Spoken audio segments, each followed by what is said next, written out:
Yeah.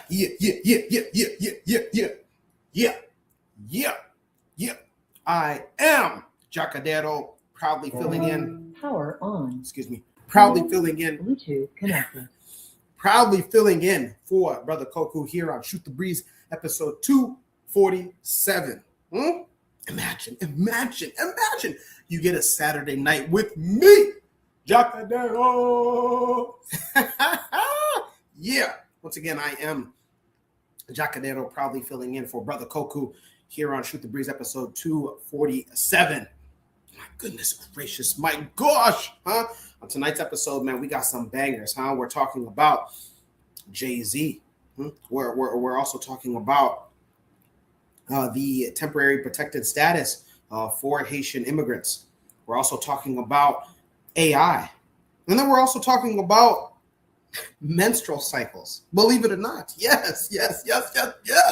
Huh? Talking about all that and more. But before we continue to go forward, I mean, this whole bitter medicine is part of a team, huh? So if you're not familiar, let's have you get familiar. Come on.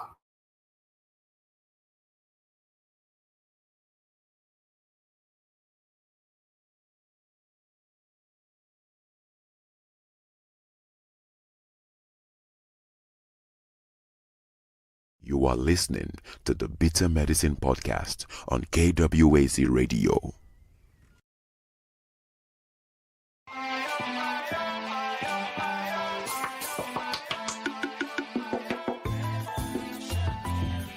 Welcome to the Bitter Medicine Podcast, where it's all about Black empowerment. Our show focuses on Black news and entertainment, arts, science, economics, history, people, and strategies that uplift, empower, and motivate Africans within the diaspora. And now your host, whose favorite color is black, Goku.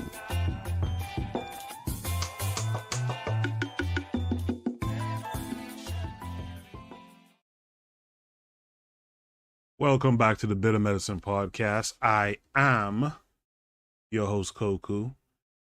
Just want to remind you guys before we get the show rolling that this show is part of a podcast network called KWAZ Radio. There are other shows on the network you are invited to tune into. This is D Webb with the Harsh Reality Podcast, asking you to tune in where we tackle the news of the day that affects our community, only on KWAZ Radio. Peace, family. This is Oni, inviting you to listen to the Pro-Black Perspective, where Black problems are addressed with Black solutions. Greetings, fam. Tune in to The Learning Curve with me, the Revolutionary Matron on KWAZ Radio. You are listening to the Bitter Medicine Podcast on KWAZ Radio. Woo! You are listening to the KWAZ pod. Hey, you like that, huh? You like that? I am Jacadero, proudly filling in for Brother Koku here on Shoot the Breeze, episode 247 on the Bitter Medicine Podcast. Hit the like button if you haven't already. What are you waiting for? Omera, skiza na skiza vizuri. Can you hit the like button? Come on, don't you want like-minded individuals to know the information? Huh? What's wrong with you? Or do you want to be selfish? Come on, you're an African people, and as our African people, you're not selfish. So what is not happening, Omera? Hit the like button. Come on, what's wrong with you? Huh? Come on. Also, we have a Discord. Yes. We have a Discord. Imagine. So there's a purple app, both for Android and iPhone. Don't worry. Oh, Jacadero, I only have a Samsung Galaxy. No, shut up. It's for Android and iPhone. Purple app. It's called Discord. Discord. Go ahead and download that and then look up the Bitter Medicine Podcast. That way you can get involved, not just on Saturday nights. Imagine you thinking, Jacadero, I only got time for Saturdays. Hey, cut it out. 25 hours a day, 8 days a week. No, Jacadero isn't at 24. Shut up. Shut up.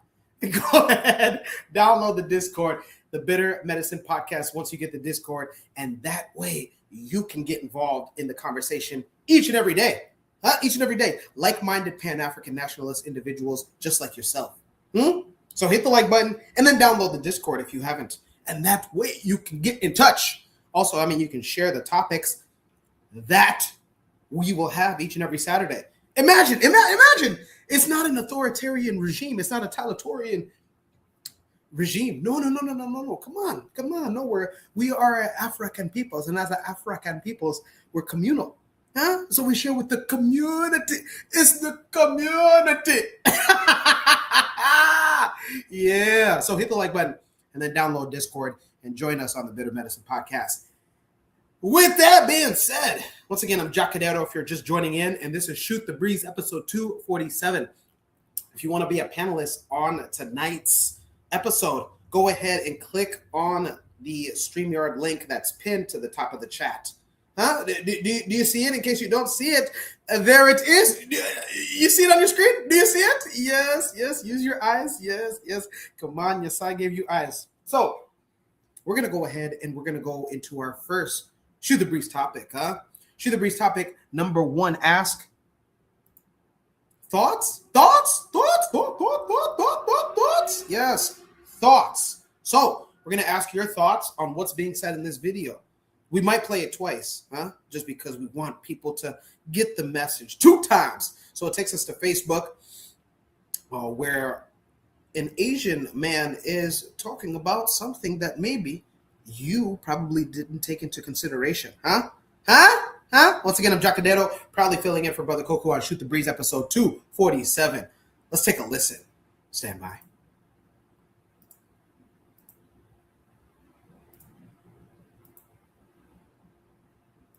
Since I grew up there, I feel obligated to have a few words. So basically, a lot of people in China were filming themselves torturing these dolls that have dark skin. Not just any dolls, but specifically dolls with dark skin, which apparently sends a racist and sadistic message. It really pains me to talk about this. Maybe I could say something like not all Chinese, but it wouldn't mean much, because statistically, the Chinese population, including the immigrants outside China, are still, in general, pretty racist. There's no way to sugarcoat it. They just are. So I want to talk a little about why, especially since most people in China never had a chance to see a black or brown person up close. Where does this behavior come from? First, I want to say, just as in any country, racism is always highly correlated with ignorance. You need to understand, contrary to what many people may have told you, most parts of China are still highly undereducated. Pile on me if you want, but it's true. I mean, their education is okay in terms of math and science, but when it comes to humanities and social sciences, it's like non-existent. Maybe some top universities have some decent programs, but high schools and local colleges are basically in the Stone Age. There's no empirical political science at all. No sociology, no human geography, maybe some geography, but not human geo. There's history, but the content is highly selective. Almost everything in the history textbooks has something to do with glorifying the Chinese Communist Party, not much else. Literature, well, barely. The reading assignments in high schools are very boring, except maybe a few ancient pieces, and very few translated articles from other countries. So basically, students are not supposed to understand people and societies. They're trained about everything else, but not human beings. Because this way, the ruling party has an easier time telling them what to do. And that ignorance also infected the Chinese immigrants in other countries because they are mostly STEM majors. They not only don't know social sciences, they kind of look down on social sciences. Some of them think political science is pseudoscience because, the data are not as neat as in a chemistry experiment. Well, that'd be another topic. But basically, ignorance in how the human world works is always a big risk factor for racism. The second explanation, the cult of money in China affects the psychology toward race. I mean, of course, Americans love money too, but compared to how much Chinese love money, you guys are like amateurs. China literally has a god called Caishen, which means god of money. I don't know any such god in other cultures, but Caishen is a big deal in China. It's actually worshipped by Chinese of different beliefs, like Buddhists, Taoists, and some other local paganists, even atheists. They all sort of worship the god of money. This money cult was especially explosive in the last half century because China was in this transition from the Maoist version of hungry communism to a net-breaking extreme of capitalism. So 2 generations of Chinese were basically rediscovering economic competition, and they just went crazy. There's not a family or friend gathering in China where people don't talk about money. So of course, race is also incorporated into that monetary value system. White people have more money, so they must be a higher race. About 20 years ago, my wife was having a business lunch with some white guys in Shanghai. And guess what? The receptionist of the restaurant tried to stop her from entering. He just basically asserted himself between the white guys and my wife and blocked her. She had no idea what was going on. Maybe the guy thought she was pretending to be a part of the group, or maybe he thought she was trying to hit on one of the white guys. But either way, you are not their bodyguards. Why do you care? Before she could figure out what happened, one of the white guys turned back and shouted at the receptionist and made him back off. You know, like a tough colonizer in those movies. Pretty funny. And of course, that money-based racism affects Chinese people's attitude toward Black people. They use race as a proxy to decide who can be a source of revenue. A lot of Chinese disrespect Black people because they don't see a swell pocket. You can see this in the United States too, right? Even the most racist motherfuckers would pretend to be polite in front of rich Black people, right? I bet you'll see a lot of crazy Chinese fans too if some NBA teams visit China. So part of racism is really just classism. Okay, my third point. Some of these racist video trends may have been the Chinese government's strategy.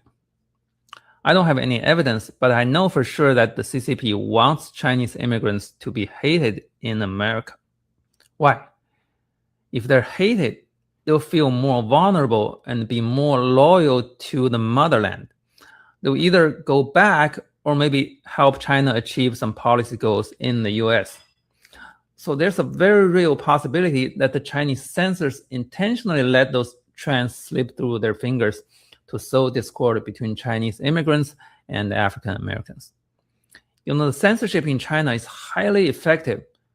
With both AI and a massive team of online police, I just can't imagine anything the government doesn't like can become a trend. So on one hand, it's a reflection of organic racism. But on the other hand, it could also be assisted by a centralized algorithm. And of course, making Chinese Americans and African Americans hostile to each other will also help Trump. And China definitely wants Trump in power because China's foreign trade literally exploded under Trump's trade policy, as America is dumping its traditional partners. So China probably wants Trump to declare martial law and rule forever, you know? So of course, one way to make it happen is to make Chinese immigrants unable to stay in the liberal tent. Again, I can't prove it, but it's very hard to find alternative explanations for the censorship malfunctioning in the Dao case. Okay, the last point. Contrary to what you may have seen on Xiaohongshu, the Chinese population is deeply, deeply unhappy. And unhappy people tend to be racist, as you can probably see in the MAGA crowd. Unhappy people are desperate to vent on someone. Chinese people can't vent on the government because they don't want to go to jail. And they can't vent on white people either because it may cause diplomatic incidents and their accounts may get banned. So what do? They look for a target that will not get them in trouble. You might ask, why are Chinese people unhappy with all this booming economy? Well, I talked about it many times before, so I just repeat it very briefly. So one thing is the fierce competition. Most Chinese high schools don't release the kids until 10 p.m. How can you develop a happy personality with an adolescence like that? And competitiveness is partly a result of inequality. The pay gap between good jobs and bad jobs is just too crazy. Why do you think food delivery is so cheap in China? They pay the delivery man like nothing. I saw an American TikToker saying that her delivery man started crying just because she accidentally reported a late meal. Life is fucking hard there, guys. I talk about the hukou system. Google it. How 50 million children have to live away from their parents due to the public school enrollment policy against migrant workers. Look it up. And of course, the censorship. The absolute scarcity of good movies and good pop music due to censorship. I know you guys probably have a lot of complaint about America's streaming services. I do too.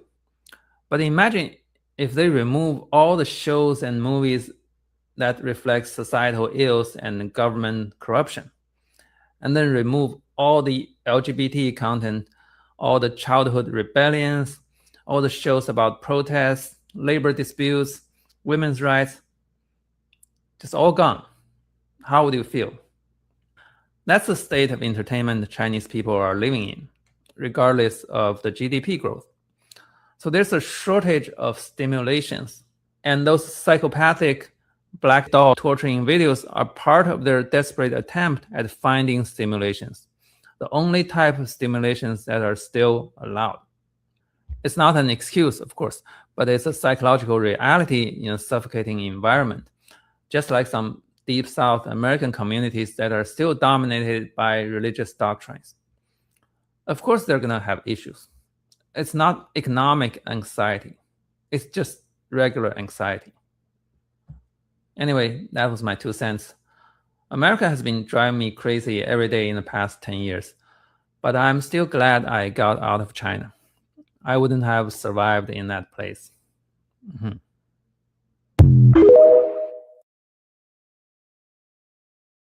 Someone told me about this very disturbing TikTok trend in China. It feels painful to even describe it, but since I grew up there, I feel obligated to have a few words. So basically, a lot of people in China were filming themselves torturing these dolls that have dark skin. Not just any dolls, but specifically dolls with dark skin, which apparently sends a racist and sadistic message. It really pains me to talk about this. Maybe I could say something like not all Chinese, but it wouldn't mean much, because statistically, the Chinese population, including the immigrants outside China, are still, in general, pretty racist. There's no way to sugarcoat it. They just are. So I want to talk a little about why, especially since most people in China never had a chance to see a black or brown person up close. Where does this behavior come from? First, I want to say, just as in any country, racism is always highly correlated with ignorance. You need to understand, contrary to what many people may have told you, most parts of China are still highly undereducated. Pile on me if you want, but it's true. I mean, their education is okay in terms of math and science, but when it comes to humanities and social sciences, it's like non-existent. Maybe some top universities have some decent programs, but high schools and local colleges are basically in the Stone Age. There's no empirical political science at all. No sociology, no human geography, maybe some geography, but not human geo. There's history, but the content is highly selective. Almost everything in the history textbooks has something to do with glorifying the Chinese Communist Party, not much else. Literature, well, barely. The reading assignments in high schools are very boring, except maybe a few ancient pieces, and very few translated articles from other countries. So basically, students are not supposed to understand people and societies. They're trained about everything else, but not human beings. Because this way, the ruling party has an easier time telling them what to do. And that ignorance also infected the Chinese immigrants in other countries because they are mostly STEM majors. They not only don't know social sciences, they kind of look down on social sciences. Some of them think political science is pseudoscience because the data are not as neat as in a chemistry experiment. Well, that'd be another topic. But basically, ignorance in how the human world works is always a big risk factor for racism. The second explanation, the cult of money in China affects the psychology toward race. I mean, of course, Americans love money too, but compared to how much Chinese love money, you guys are like amateurs. China literally has a god called Caishen, which means god of money. I don't know any such god in other cultures, but Caishen is a big deal in China. It's actually worshipped by Chinese of different beliefs, like Buddhists, Taoists, and some other local paganists, even atheists. They all sort of worship the god of money. This money cult was especially explosive in the last half century because China was in this transition from the Maoist version of hungry communism to a net-breaking extreme of capitalism. So 2 generations of Chinese were basically rediscovering economic competition, and they just went crazy. There's not a family or friend gathering in China where people don't talk about money. So of course, race is also incorporated into that monetary value system. White people have more money, so they must be a higher race. About 20 years ago, my wife was having a business lunch with some white guys in Shanghai. And guess what? The receptionist of the restaurant tried to stop her from entering. He just basically asserted himself between the white guys and my wife and blocked her. She had no idea what was going on. Maybe the guy thought she was pretending to be a part of the group, or maybe he thought she was trying to hit on one of the white guys. But either way, you are not their bodyguards. Why do you care? Before she could figure out what happened, one of the white guys turned back and shouted at the receptionist and made him back off. Like a tough colonizer in those movies. Pretty funny. And of course, that money-based racism affects Chinese people's attitude toward Black people. They use race as a proxy to decide who can be a source of revenue. A lot of Chinese disrespect Black people because they don't see a swell pocket. You can see this in the United States too, right? Even the most racist motherfuckers would pretend to be polite in front of rich Black people, right? I bet you'll see a lot of crazy Chinese fans too if some NBA teams visit China. So part of racism is really just classism. Okay, my third point. Some of these racist video trends may have been the Chinese government's strategy. I don't have any evidence, but I know for sure that the CCP wants Chinese immigrants to be hated in America. Why? If they're hated, they'll feel more vulnerable and be more loyal to the motherland. They'll either go back or maybe help China achieve some policy goals in the US. So there's a very real possibility that the Chinese censors intentionally let those trends slip through their fingers to sow discord between Chinese immigrants and African Americans. The censorship in China is highly effective. With both AI and a massive team of online police, I just can't imagine anything the government doesn't like can become a trend. So on one hand, it's a reflection of organic racism. But on the other hand, it could also be assisted by a centralized algorithm. And of course, making Chinese Americans and African Americans hostile to each other will also help Trump. And China definitely wants Trump in power because China's foreign trade literally exploded under Trump's trade policy. as America is dumping its traditional partners. So China probably wants Trump to declare martial law and rule forever, you know? So, of course, one way to make it happen is to make Chinese immigrants unable to stay in the liberal tent. Again, I can't prove it, but it's very hard to find alternative explanations for the censorship malfunctioning in the Dao case.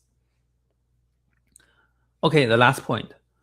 Contrary to what you may have seen on Xiaohongshu, the Chinese population is deeply, deeply unhappy.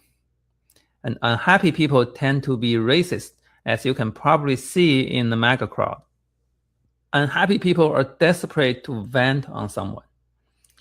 Chinese people can't vent on the government because they don't want to go to jail, and they can't vent on white people either because it may cause diplomatic incidents and their accounts may get banned. So what do? They look for a target that will not get them in trouble. You might ask, why are Chinese people unhappy with all this booming economy?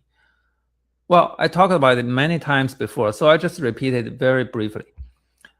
So one thing is the fierce competition. Most Chinese high schools don't release the kids until 10 p.m. How can you develop a happy personality with an adolescence like that? And competitiveness is partly a result of inequality. The pay gap between good jobs and bad jobs is just too crazy. Why do you think food delivery is so cheap in China? They pay the delivery man like nothing. I saw an American TikToker saying that her delivery man started crying just because she accidentally reported a late meal. Life is fucking hard there, guys. I talk about the hukou system, Google it. How 50 million children have to live away from their parents due to the public school enrollment policy against migrant workers. Look it up. And of course, the censorship. The absolute scarcity of good movies and good pop music due to censorship. I know you guys probably have a lot of complaint about America's streaming services. I do too. But imagine if they remove all the shows and movies that reflect societal ills and government corruption, and then remove all the LGBT content, all the childhood rebellions, all the shows about protests, labor disputes, women's rights, just all gone. How would you feel? That's the state of entertainment the Chinese people are living in, regardless of the GDP growth. So there's a shortage of stimulations, and those psychopathic black doll torturing videos are part of their desperate attempt at finding stimulations, the only type of stimulations that are still allowed. It's not an excuse, of course, but it's a psychological reality in a suffocating environment, just like some deep South American communities that are still dominated by religious doctrines. Of course, they're going to have issues. It's not economic anxiety. It's just regular anxiety. Anyway, that was my 2 cents. America has been driving me crazy every day in the past 10 years, but I'm still glad I got out of China. I wouldn't have survived in that place. Mm-hmm.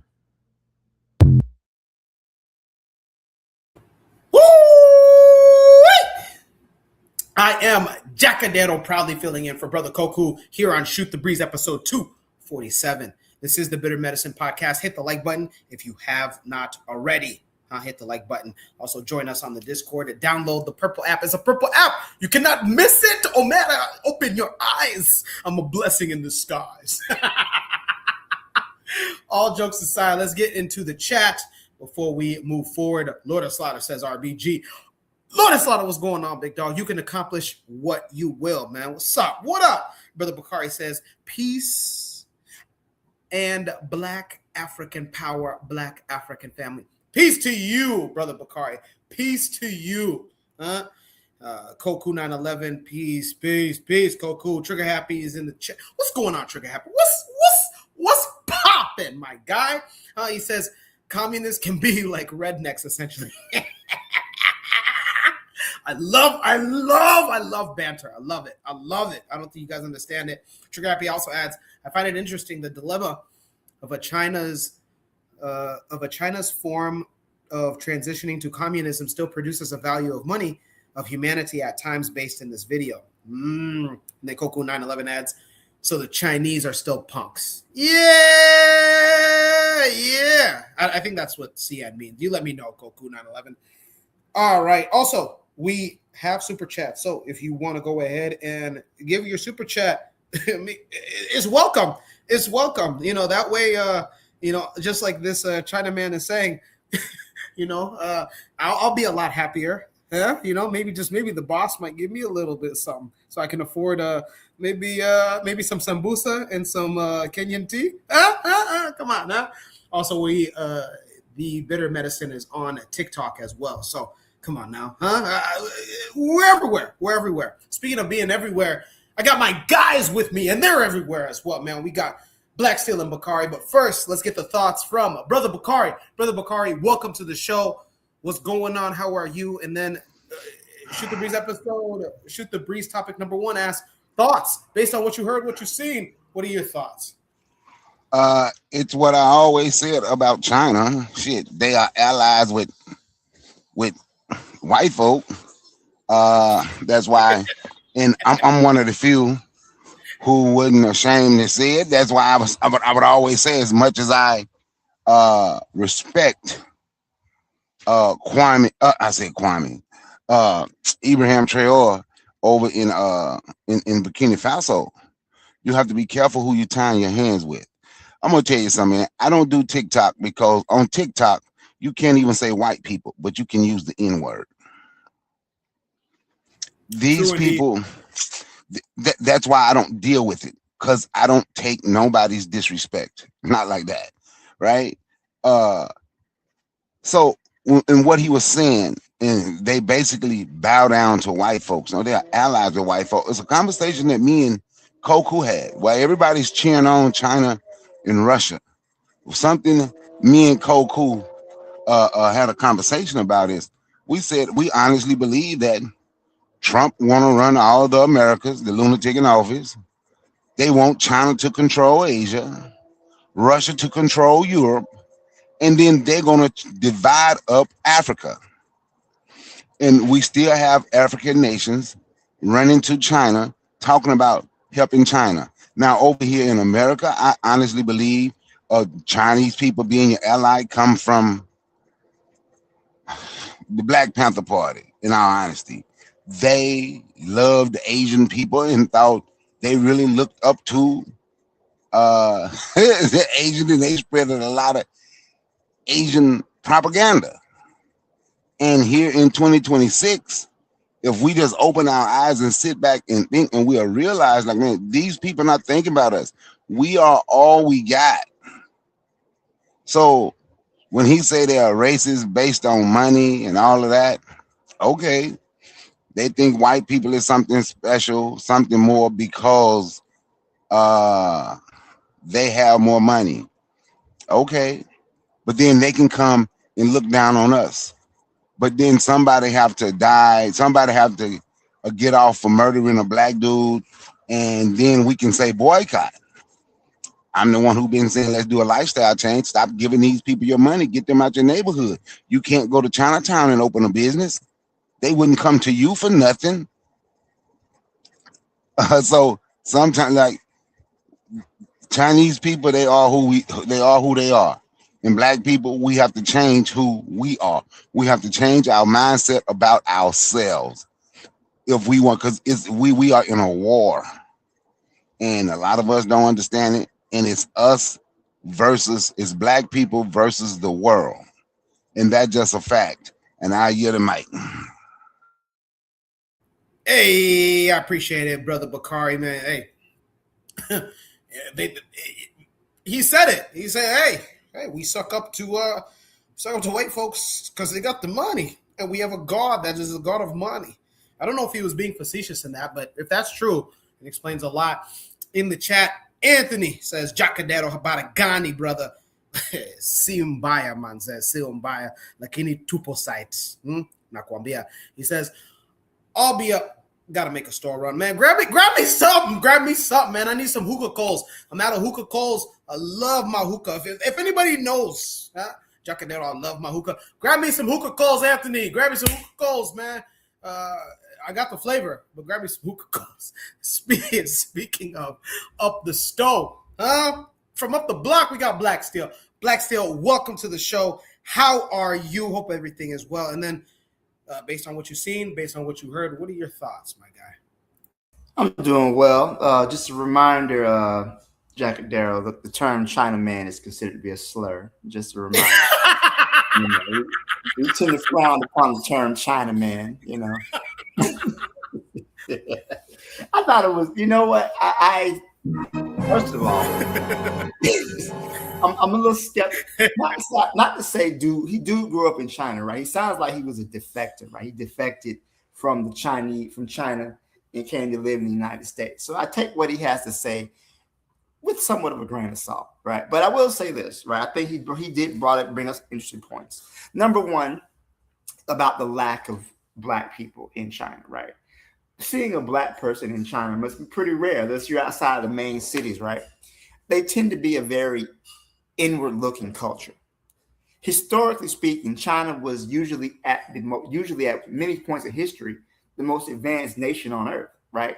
They called themselves the Middle Kingdom, and everybody outside of their realm was considered to be barbarians, right? So I think the Chinese have a very high opinion of themselves, especially dealing with their century of humiliation, coming out of it, and now they're the world's fastest growing economy, probably soon to be the world's largest economy within the next couple of years.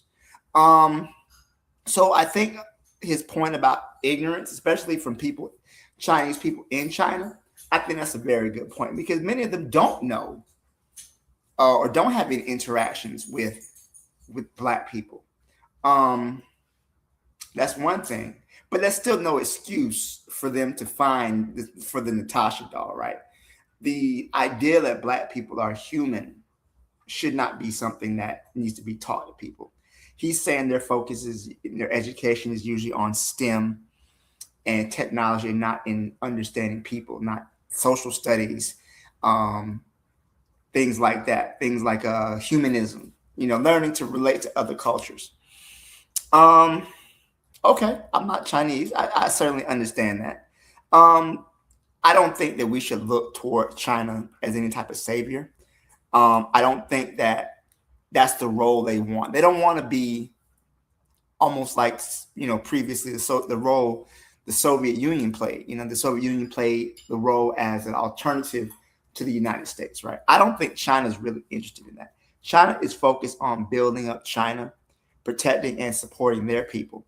Because I got to be honest with you, if you look at the state of education and things like that, the Chinese already won, right? They just really got to sit back and just chill out and let America destroy itself. He talked about TikTok and whatnot. The Chinese have a very different TikTok for their young people. And our young people look at dances and other stuff like that. The Chinese people are looking at math and science and museums and things like that. So educationally, they're already ahead. They don't really feel the need to be in competition with the U.S. because all they got to do is sit back and let America destroy themselves. Never interrupt your enemy when they're making a mistake. And that's how the Chinese look at it. So their role as far as international, is to get the best deals possible, get the resources they need. I do believe that many people feel the Chinese are much more fair and even-handed in their dealings with other nations as opposed to the Europeans, and I'll let them speak to that. But I do, again, his commentary is interesting. But again, I don't really feel that Black people need to look for help, outside help. We are capable of doing what we need to do for our people. If you're going to deal with another nation, right, deal with them fairly, but don't lose your sovereignty. Don't lose your self-respect. Don't feel these people need to come into your country, have to take advantage of your people, right? If you're going to deal with us fairly. Deal with us from a position of equals. And I think that's part of the problem. They don't see African people as equal. So if you're going to do business in our country, you got to respect our laws, respect our people. And I think that part is missing. I think that because Black people are basically seen as the underdogs, they look down on us. And I think that unfortunately is a reality for many powerless people.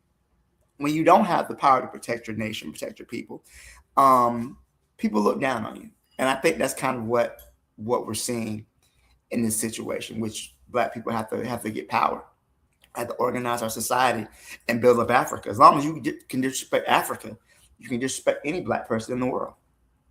And I think that is the challenge for the African continent. So I'll leave it there. Thank you. I appreciate it, Black Steel. Yeah, man, something to think about. I like what you said. Black people being human shouldn't be even a conversation. Not those words, but it's interesting. Oftentimes you see majority white people going into African villages and just greeted, greeted well. Let me say that, greeted well in remote African villages versus, there's a guy that I watch on social media. I believe he's Ghanaian and he lives in China. And over the years, he's learned, I believe, Mandarin, maybe Cantonese, but just a Chinese language. And he just documents himself interacting with Chinese locals. And they say the most obscene shit. Excuse my French here, but, like, hey, it's oftentimes people will touch his skin to see if it's not paint or I don't know what they're thinking. But it's like, why? I get it. We are the most kind people, blah, blah, blah. But like, you mean to tell me that this is something that I've struggled with since a teenager? You mean to tell me that, white people need to go and backpack in Europe, backpack in Asia to learn humanity, to be cultured, but like Black people can just be around themselves the entire time and we know how to be cordial with people? Come on, this is ridiculous. So, hearing him talk about that, how, the whole Black Dolls thing is just a way to, I don't know I forgot how he put it, but basically them beating up those Black dolls was their way of, because they don't really have a social life. That's a terrible excuse. Terrible excuse. Terrible. And it says a lot about, like, so what, because he said, hey, the Chinese don't get upset with white people because they don't want to ruin relations. But would they do those things to the white dolls? Probably not. Anthony says, Wodemaya. It's not Wodemaya. It's another Ghanaian social media head. And he just, if I knew his name, I'd pull him up. But yes, oftentimes it's people either amazed that he knows whatever Chinese language. And then again, it's often that people will try to touch his skin or try to touch his hair and see if it's real. What kind of shit is that? Like, what kind of shit is that? Like, come on. It's ridiculous. But Brother Bakari, if you're still in the chat, I wanted to ask if you're still in the panel. Okay, he says that, their God is money. When, not if, when we get an African superpower and are economically toe-to-toe with the likes of China, South Korea, these Asian countries that could give a shit less about Black people. Is it that? Because I again, maybe I'm just a pessimist in this context, but is it going to be that's going to take all the Chinese people to say, you know what? Hey, these people are human beings. We can't take our aggression out because now they have Nigeria or Burkina Faso or I don't. You let me know, Bakari. I don't know. I don't give a damn what they say. How do we see ourselves? I don't give a damn what they say, how they feel about me. See, I think even with the guy you talking about who go to China or live in China and he go around and document and they're trying to touch his skin and all that, that's him allowing people to treat him bad. A lot of stuff that happened to us, we allow it to happen. I don't give a damn if they say, oh, they're human. Fuck, I know I'm human. I don't need a chink to say that. Why do I need a Chinaman to say I'm human? I don't. I know I'm a human. So then it gets to the point, why do I need them to come and say, you know what? We have to respect them because they're human. No, make them respect you. Make them respect you. But as long as we allow people to treat us like shit, pardon my French, that's how we will be treated. I'm not going nowhere so somebody can touch my skin or my hair because they think my skin might be painted on because they have never seen me in person. Is that Chinese people's fault that they do that?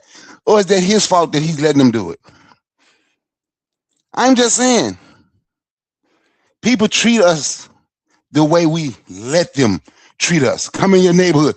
Hurry up and buy. Hurry up and buy. We let them do this to us. I don't need them to say, I'm a human, because I know I am. How about that? And that one thing I've been saying from Africa, Black nation, in all these years they claim they've been these nations. We got our freedom in 65, or we got this and we got that. We have never tried to build a military, ever tried to build nothing to take care of ourselves. We want to depend on other people. Fuck them chinks. Like what the one chink, and some people like, he didn't tell no lie. Shots fired. The chink that was talking about everything the Chinese, what they own and what they make. Yeah, you got to put y'all kids in sweatshops and work for $2 a day. So do they see their own people as a human? They treat the kids like that? But on that, man, I'll yield the mic. Like I say, the hell with them.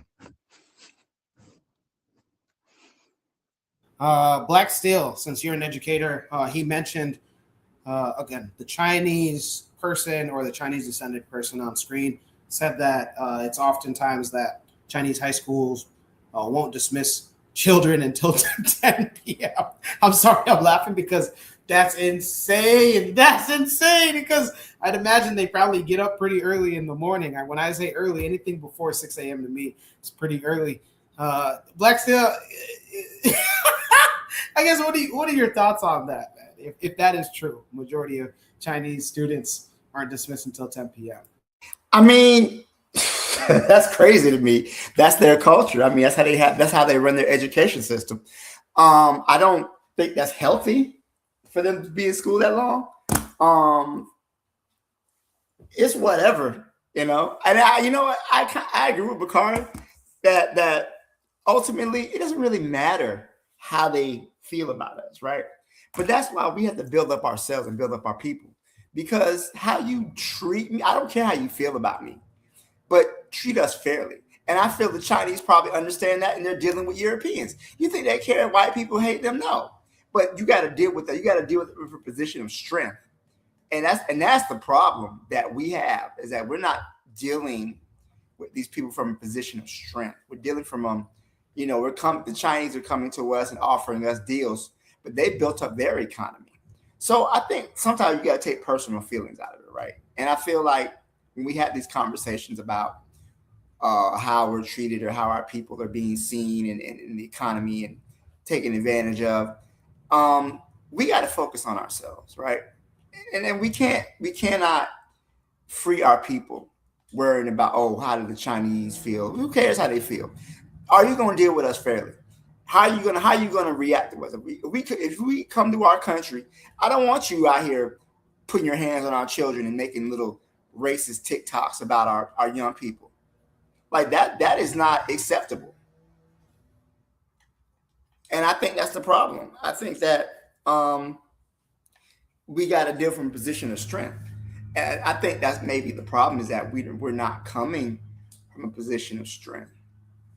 They're really asking us to we're asking them. They come to us, but we're in a disadvantage. We need our resources. We need our people. And then if the Chinese want to come deal with us, you deal with us fairly. And then we have the economic and the diplomatic power to put pressure on you if you don't. That's what I think that is sorely missing in this conversation.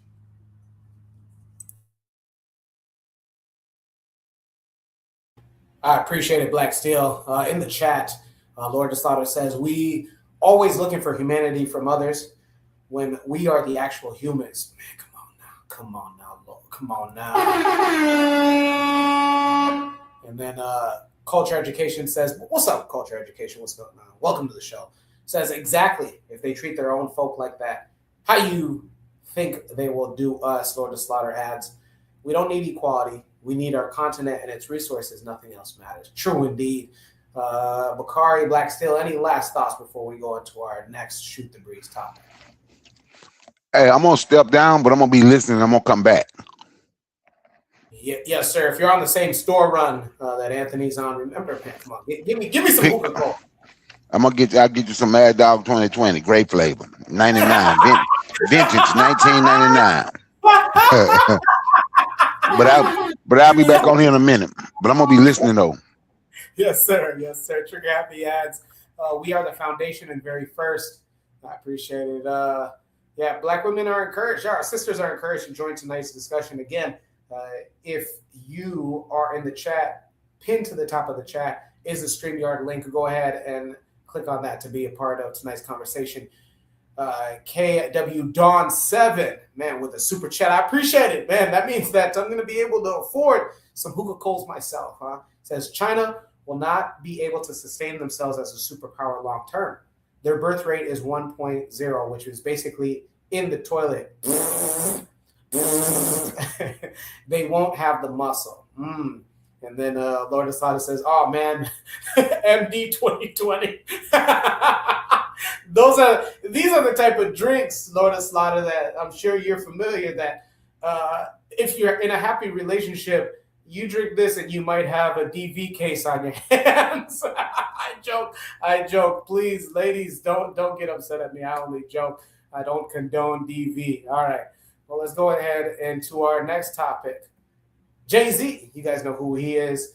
And then you guys are aware, well, maybe some of you are aware that since the second term of the current U.S. presidential administration's term, companies have either embraced or ignored the DEI. Now that DEI is pretty much illegal practice among U.S. companies. So we're asking this question, and this comes with a video prompt. And it asks, Shoot the Breeze topic number 2, is Jay-Z helping us or Target? Again, is Jay-Z helping us or Target? For those that aren't aware, Target has been one of many U.S. companies that are facing scrutiny and a boycott. Yes, a boycott, just because Target has embraced the no DEI policy. With that, let's go ahead and go to YouTube for our video. Stand by. A year and a half in, and it seems we still aren't on the same page about the Target boycott.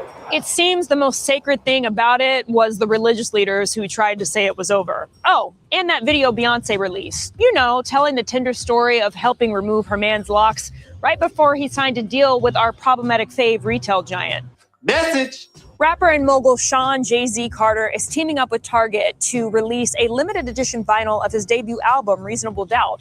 It'll be sold exclusively at Target starting June 26th. But is this really the flex Target thinks it is? For a company whose motto is expect more, pay less, we might as well expect less and pay more attention. Target knows it's in hot water, and it's affecting its bottom line. If it wasn't, why else would they be pandering to the same people who would probably opt to have a meal with Jay-Z over taking that $500,000 cash? Not to mention, the numbers back it up. Since the boycott began last February, Target has lost billions in shareholder value, changed CEOs, and cut 8% of its global workforce. Boycotters have been clear about what could turn all of this around. They're asking for full restoration of Target's DEI policies. Instead, the company is dangling a 30-year-old album, albeit a classic, right in our faces. Message! Which brings us to Blue Ivy's internet holding Hova accountable too. Now, some folks have pointed out that celebrities, time and time again, will go where the money resides, no matter what the public opinion says. But others say it's unfair to pin the blame on Jay-Z alone, given that other Black celebrities and groups have also partnered with Target during the boycott. Think about it, though. If you're a small business owner, selling at Target might be your best bet. But if you're a billionaire, what do you need Target for? Keep in mind, this is the same Jay-Z who said we need to move past kneeling in the wake of the Colin Kaepernick protests so we could get to more action, right as he made a multi-million-dollar deal with the NFL. So we can't necessarily knock the hustle, but we can raise an eyebrow at it.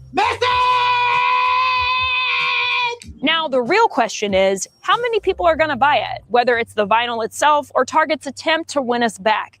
And when it comes to the Jigga Man himself, are we feeling it, or is this just another example of him putting money over morals? Drop your thoughts in the comments below.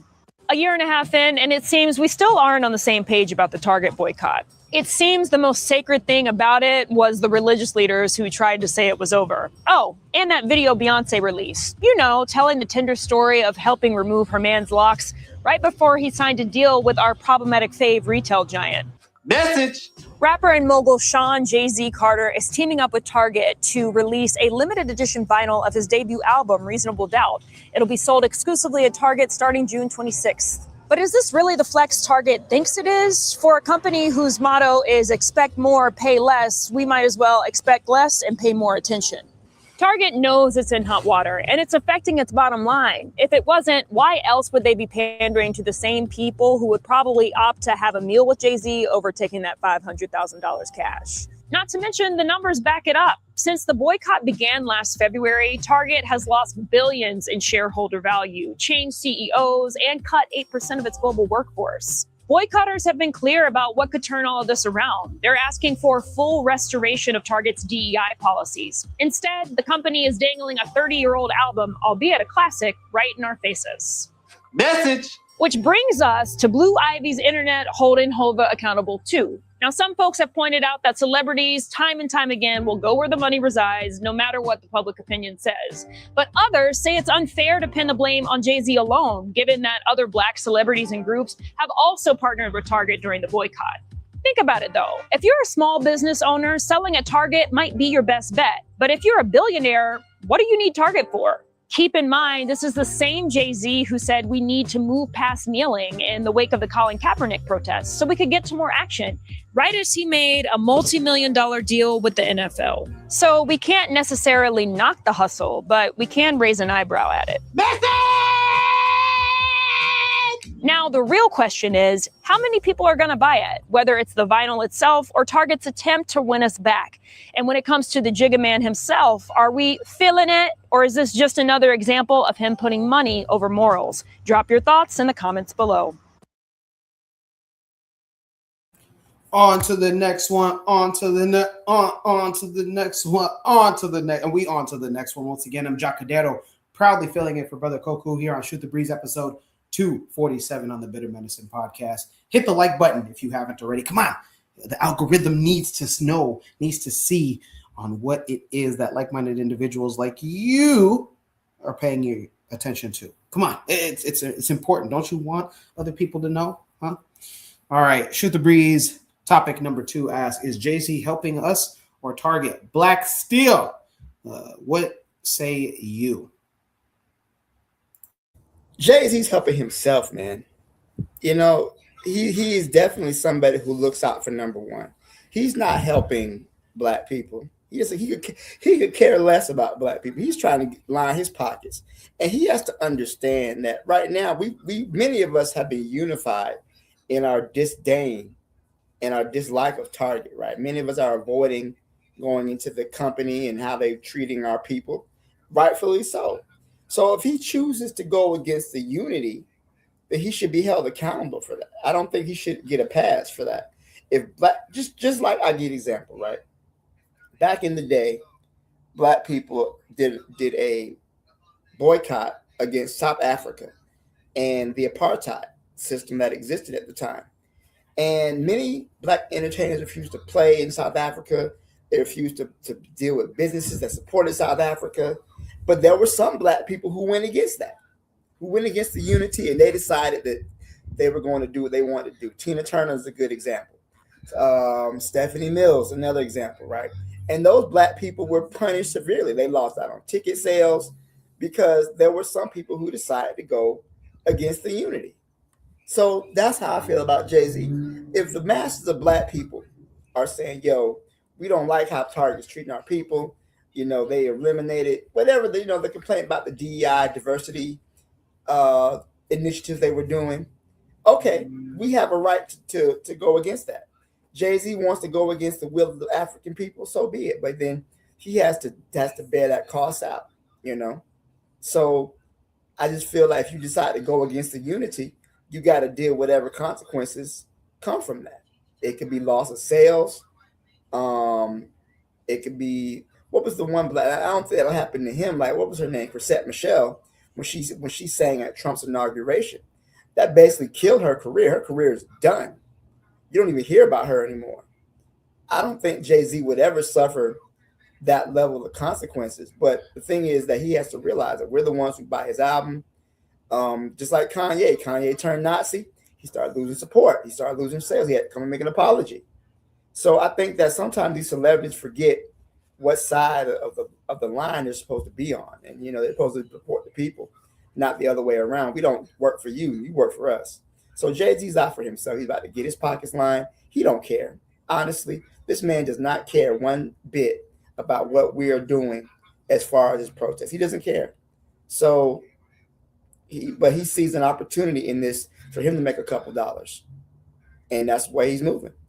He doesn't care if it's against if most black people don't agree with this, don't support this. He's about to get what he can get from this. And that's very dishonest, very disrespectful of our people and our struggle. So no, I don't support a jig man in this. And again, he's looking out for himself and to get his pocket straight. You know, and that's what money does to you. He's making sure he's good. He can buy whatever stuff he want to buy for Blue Ivy, whatever.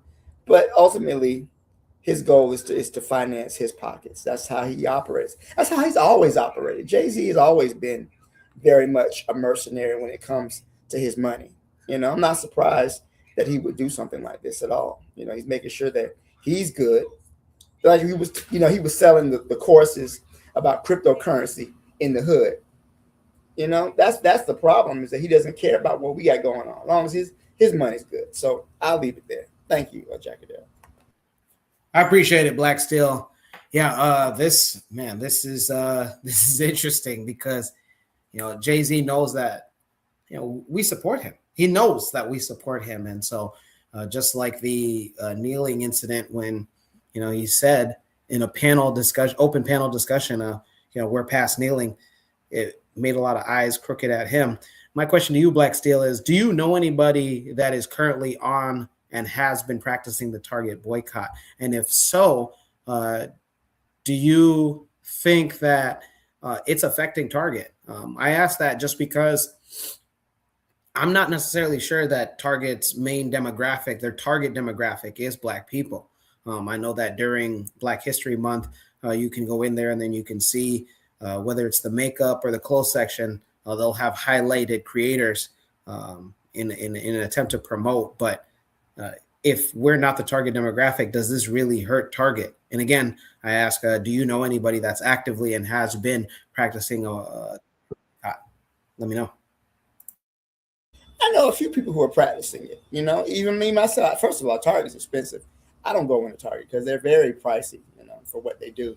So, but yeah, I know a few people who are actively avoiding Target and not going into their stores. So yeah, it's not unheard of. But to your point, Jack, I think that they've lost money. You know, that the shareholders have mentioned that Target has actually lost a great deal of money. And recently, you know, their sales are down. Is it a result of the boycott? Is it we just got a bad economy? I don't know. But they definitely have lost money, and they are affected by some of these changes. But yeah, I do know some people that are holding the line. And I think that Black people have to. And the reality is, man, we don't really have no real radical revolution going on right now. So most people have decided to fight back within the system, right? They're not going to blow up Target, but at least they can do, hey, I'm not going to shop there. I respect that. I do respect that. I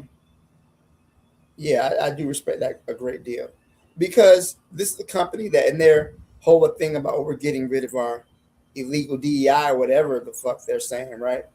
Costco did not do that, and Costco is selling quite well. Costco decided to continue to support that their diversity, inclusion, and equity arrangements. So if one company can do it, the others can do it too. They're doing this because they want to, not because they're so much afraid of the government.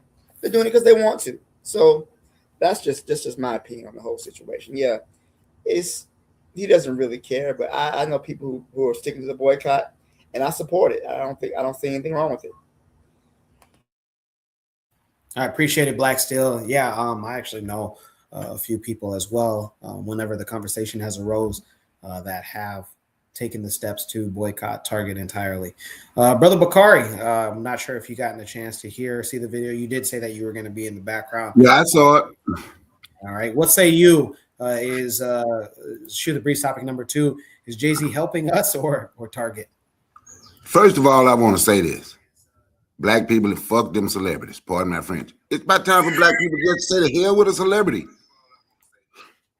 Jay-Z is concerned about Jay-Z, but Target believe they can use him to get black people to come and shop with them again.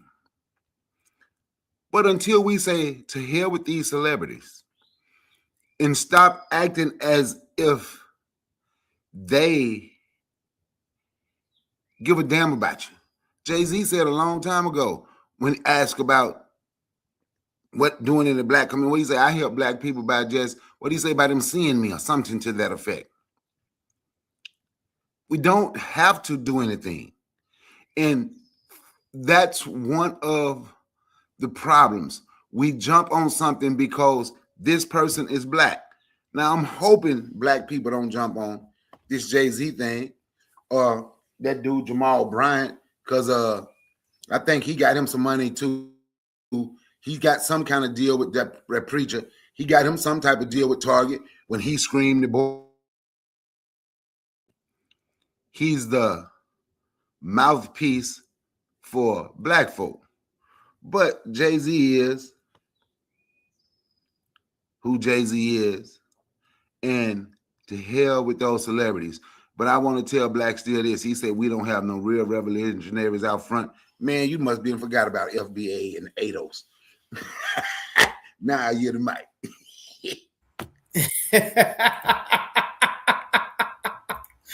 I see we got jokes tonight. Okay. In the chat, Tragapi says none of these people will be scared of such pressure anymore because we don't have a unified front on a lot of these issues for them to feel any pressure. He also adds, if celebrities are not funding anything significant for black people in the long term, and in a liberatory sense, they are all useless in the realm of the material. Culture Education says, my perspective is a little different. Target also employs black people and sells products made by black companies like Happy Hughes. I did not know this. Trigger Happy says, maybe in terms of imagery and whatnot, there is something other than that. Nah. And Lord of Slaughter laughs at Bakari and saying the FBA and ADOS. This is interesting. And why is this interesting is because like Brother Bakari says, hey, these celebrities are consistently selling out. For those that were not born or were not aware, I bring to you Craig Hodges of the Chicago Bulls during the early 90s seasons. He came under controversy because of his political activism during the 91-92 season and his belief that he was blackballed. Following the Bulls championship back in 91, the team visited the White House and Hodges wore, I'm going to call it a Nigerian attire, and then handing then President George H.W. a handwritten 8-page letter. In the letter, he demanded that the Bush administration address systemic racism and pay closer attention to the struggles of African-American communities. And when he asked Michael Jordan and Magic Johnson to sit out games to protest racial inequality, Jordan and Magic Johnson said, nah. They said, we got existing contracts and endorsement commitments. We ain't going to do that. Bakari, Black Steel, what you say to that? Is this a repeat of Craig Hodges trying to get his fellow celebrities, what are they, holding the line, and then them saying, nah? Are we seeing that with Jay-Z? Jackie Darrell, did you just compare Chris Hodges to what Jay-Z is doing? I'm comparing. Is that my mistake? I'm comparing. I'm saying it's there is a parallel saying that here where Craig Hodges was trying to get Jordan. I'm saying Jordan is Jay-Z. Magic Johnson is Jay-Z. Oh, okay. Thank you Yeah. for clarifying that. I'm sorry. but yeah, thoughts about that. Man, here's the thing about these celebrities, man. There's a great book I have called $40 Million Slaves, right? And many of these rich, wealthy people, they know what they can and can't do if they want to keep their money, right? There's certain things that they can limit themselves to. They can't, there's certain supports and examples they can do, but they can't get too far out of line. Otherwise, that's committing, class suicide, economic suicide. What happened when Chris Hodges wrote that note and gave it to George Bush? Man, his career was over. It was done. Same thing with Kaepernick. Kaepernick kneeled for police brutality, and he's never played again. He's never going to play football again, right? We always hear rumors, he's going to get a chance. He's never getting another chance. How many years has it been since Kaepernick knelt? He's done, right? And they made an example out of him. And they'll make an example out of every Black celebrity or Black person who chooses to stand for the side of Black people.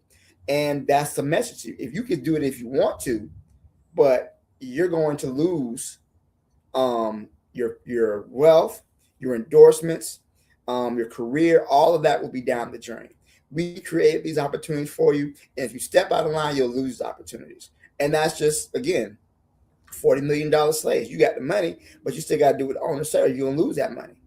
You're going to lose that support. So Jay-Z, again, he's out for Jay-Z. He's out making his money. He's going to try to make sure he's good. What did he say one time? He said, what's better than one billionaire? Two, especially if he's the same hue as you. And I'm thinking to myself, how is a billionaire a good thing? Like, just because you have a black person who has $1 billion, that doesn't help the masses of Black people. But again, like Bakari mentioned, Jay-Z once said that my presence is charity. Just him showing up to an event is him giving back to the community. And that's the type of self-centered, narcissistic person that he is, right? He hasn't changed any laws. Yeah, he helped bail a few people out of jail. He got some, he's paid for some board for some people. Okay, that's cool. But I think that as far as any type of wide-scale systemic stuff, he's not going to be do anything to really change it because he knows he's not going to mess with his money.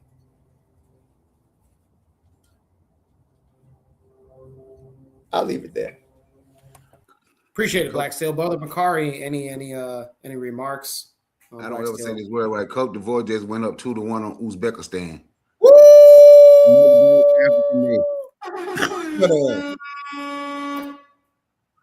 I appreciate that most of these people, they're not going to do anything, and if they do anything, they're going to do stuff in private.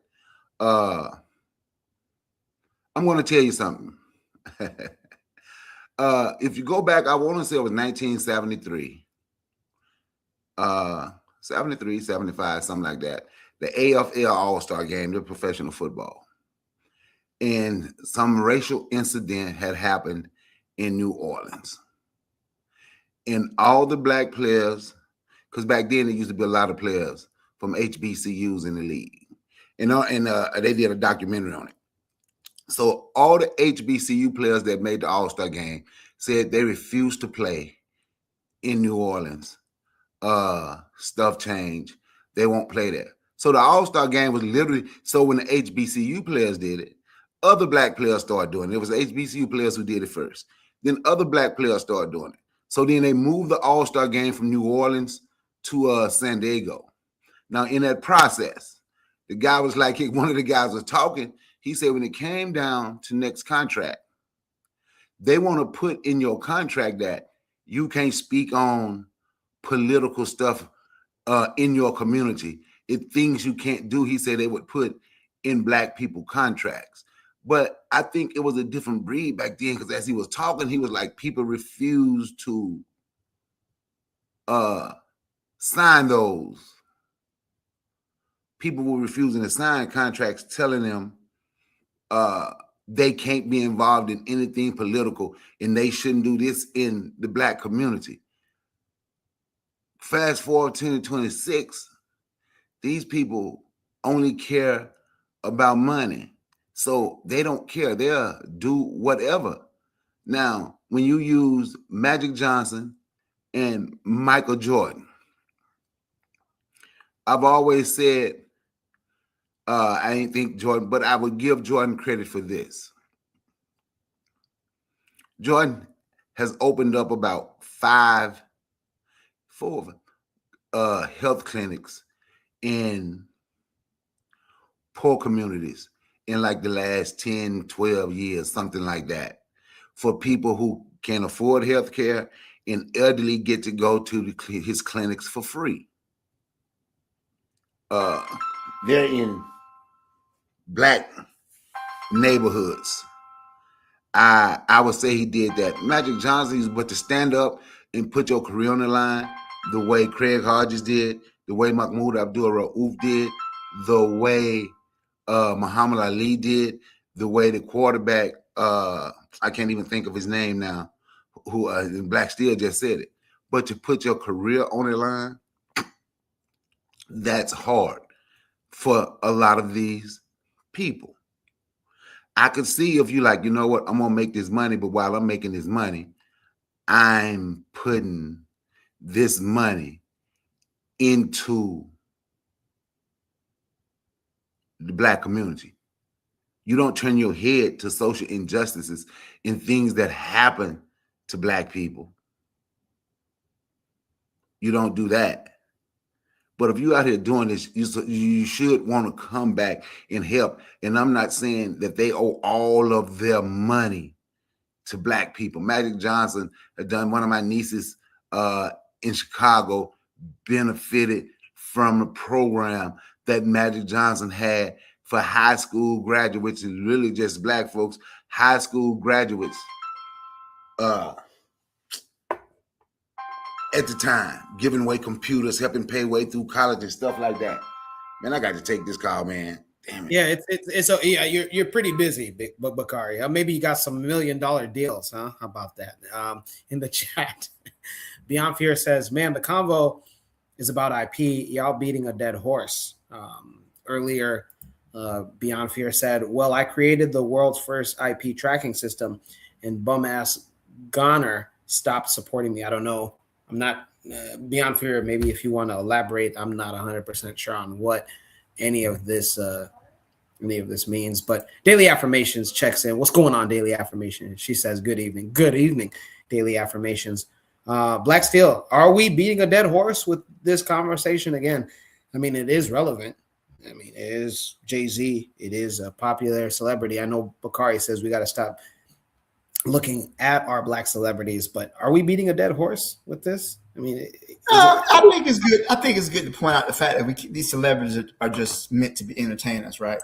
I think that once you put a celebrity or a ball chaser or a singer or a rapper, put them in any type of level of institution or leadership or whatnot, you're going to get this type of stuff. So I think it's worth it just to have this conversation about again, young people don't always realize it. They look up to these people. Maybe not so much Jay-Z, but then you can turn around and have somebody like NBA Youngboy, who they love.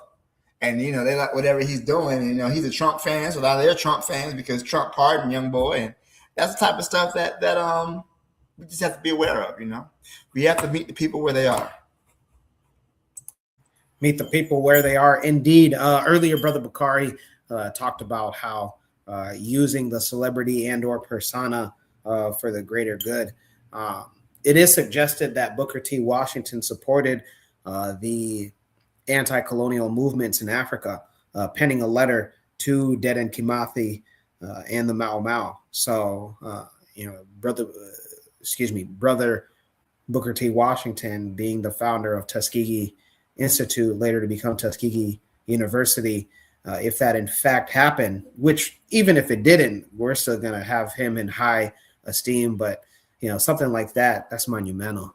It speaks a lot about how, I think Bakari suggested how, maybe if, he said that Jordan had dedicated to funding the transportation and free clinics. Healthcare in the United States, for those that don't know, whenever immigrants come to the United States, they're told that the healthcare in the United States is the highest in the world.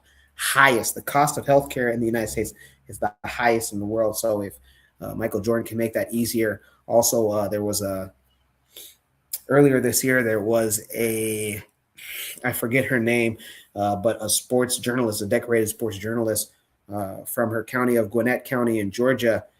She wiped over $2 million worth of medical debt for her county of Gwinnett County. Man, that's, again, debt in the United States, man, is a big cause of people's depression. So, just making that easier, I give it up. So, when Craig Hodges, literally lost his career by just standing up and being a voice for the disenfranchised, gotta love it. Any last remarks, Bakari, if you're able, and Blackstale, any last remarks about this Shoot the Breeze topic number 2, Jay-Z and Target? No, we go and move on to the next topic. All right. Shoot the Breeze topic number 3. For those that are not aware, in the United States, the Supreme Court had a ruling this week on temporary protected status. It's basically a status where you as an immigrant are able to stay in the United States because the country or countries that you come from is that hostile. And so this week was the week that the Supreme Court of the United States ruled. And in a 6-3 decision, the Supreme Court ruled in favor of doing away, again, eliminating the temporary protected status for Syrian and Haitian immigrants. In the chat, Coco 911 answers Taylor Rooks, excuse me. Yes, Taylor Rooks, yes, from Gwinnett County. Major, again, wiping away $2 million worth of debt for Gwinnett County. So, but yes, nonetheless, we're moving on. Shoot the Breeze topic number 3 ask, is it time to leave or is this just wrong? We got 2 videos that go with this topic. The first one is a breakdown of the Supreme Court ruling, again, to end protected status for Haitian and Syrian immigrants. But, we are the diaspora here in the United States. That's where we're based out of. So we're going to focus on our Caribbean and African immigrants. Let's go with the first video, and then we'll show the second video about a talk show host voicing her opinion on the ruling. First, we'll start off with the message, again, the breakdown of the U.S. Supreme Court ruling this week. Haitian immigrants in Ohio could lose their legal status after a major Supreme Court decision just came through involving the Trump administration's immigration policy. I'm Josh with the Daily Drop, and here's what just happened. In a 6-3 decision, the U.S. Supreme Court ruled Thursday that the Trump administration can move forward with ending temporary protected status, or TPS, for Haitians. Now, TPS is a program that allows people from countries affected by war, natural disasters, or other major issues to legally live and work in the United States. Taking a look at the Supreme Court opinion, Justice Alito wrote for the majority that Congress wrote the TPS law in a way that largely prevents courts from reviewing decisions to designate, extend, or end those protections. And in dissenting opinion, Justice Kagan argued courts should still be able to review whether the administration follow procedures required by Congress before ending TPS. Now, the decision could affect thousands of people in Ohio, including an estimated 15,000 Haitians in the Springfield area and another 30,000 in Central Ohio. Haitians first became eligible for TPS after the devastating 2010 earthquake, and those protections were repeatedly extended as Haiti faced ongoing political instability and violence. We'll continue to track the situation, but you can read Anastavia's full coverage on this and more at Cleveland.com. Thousands of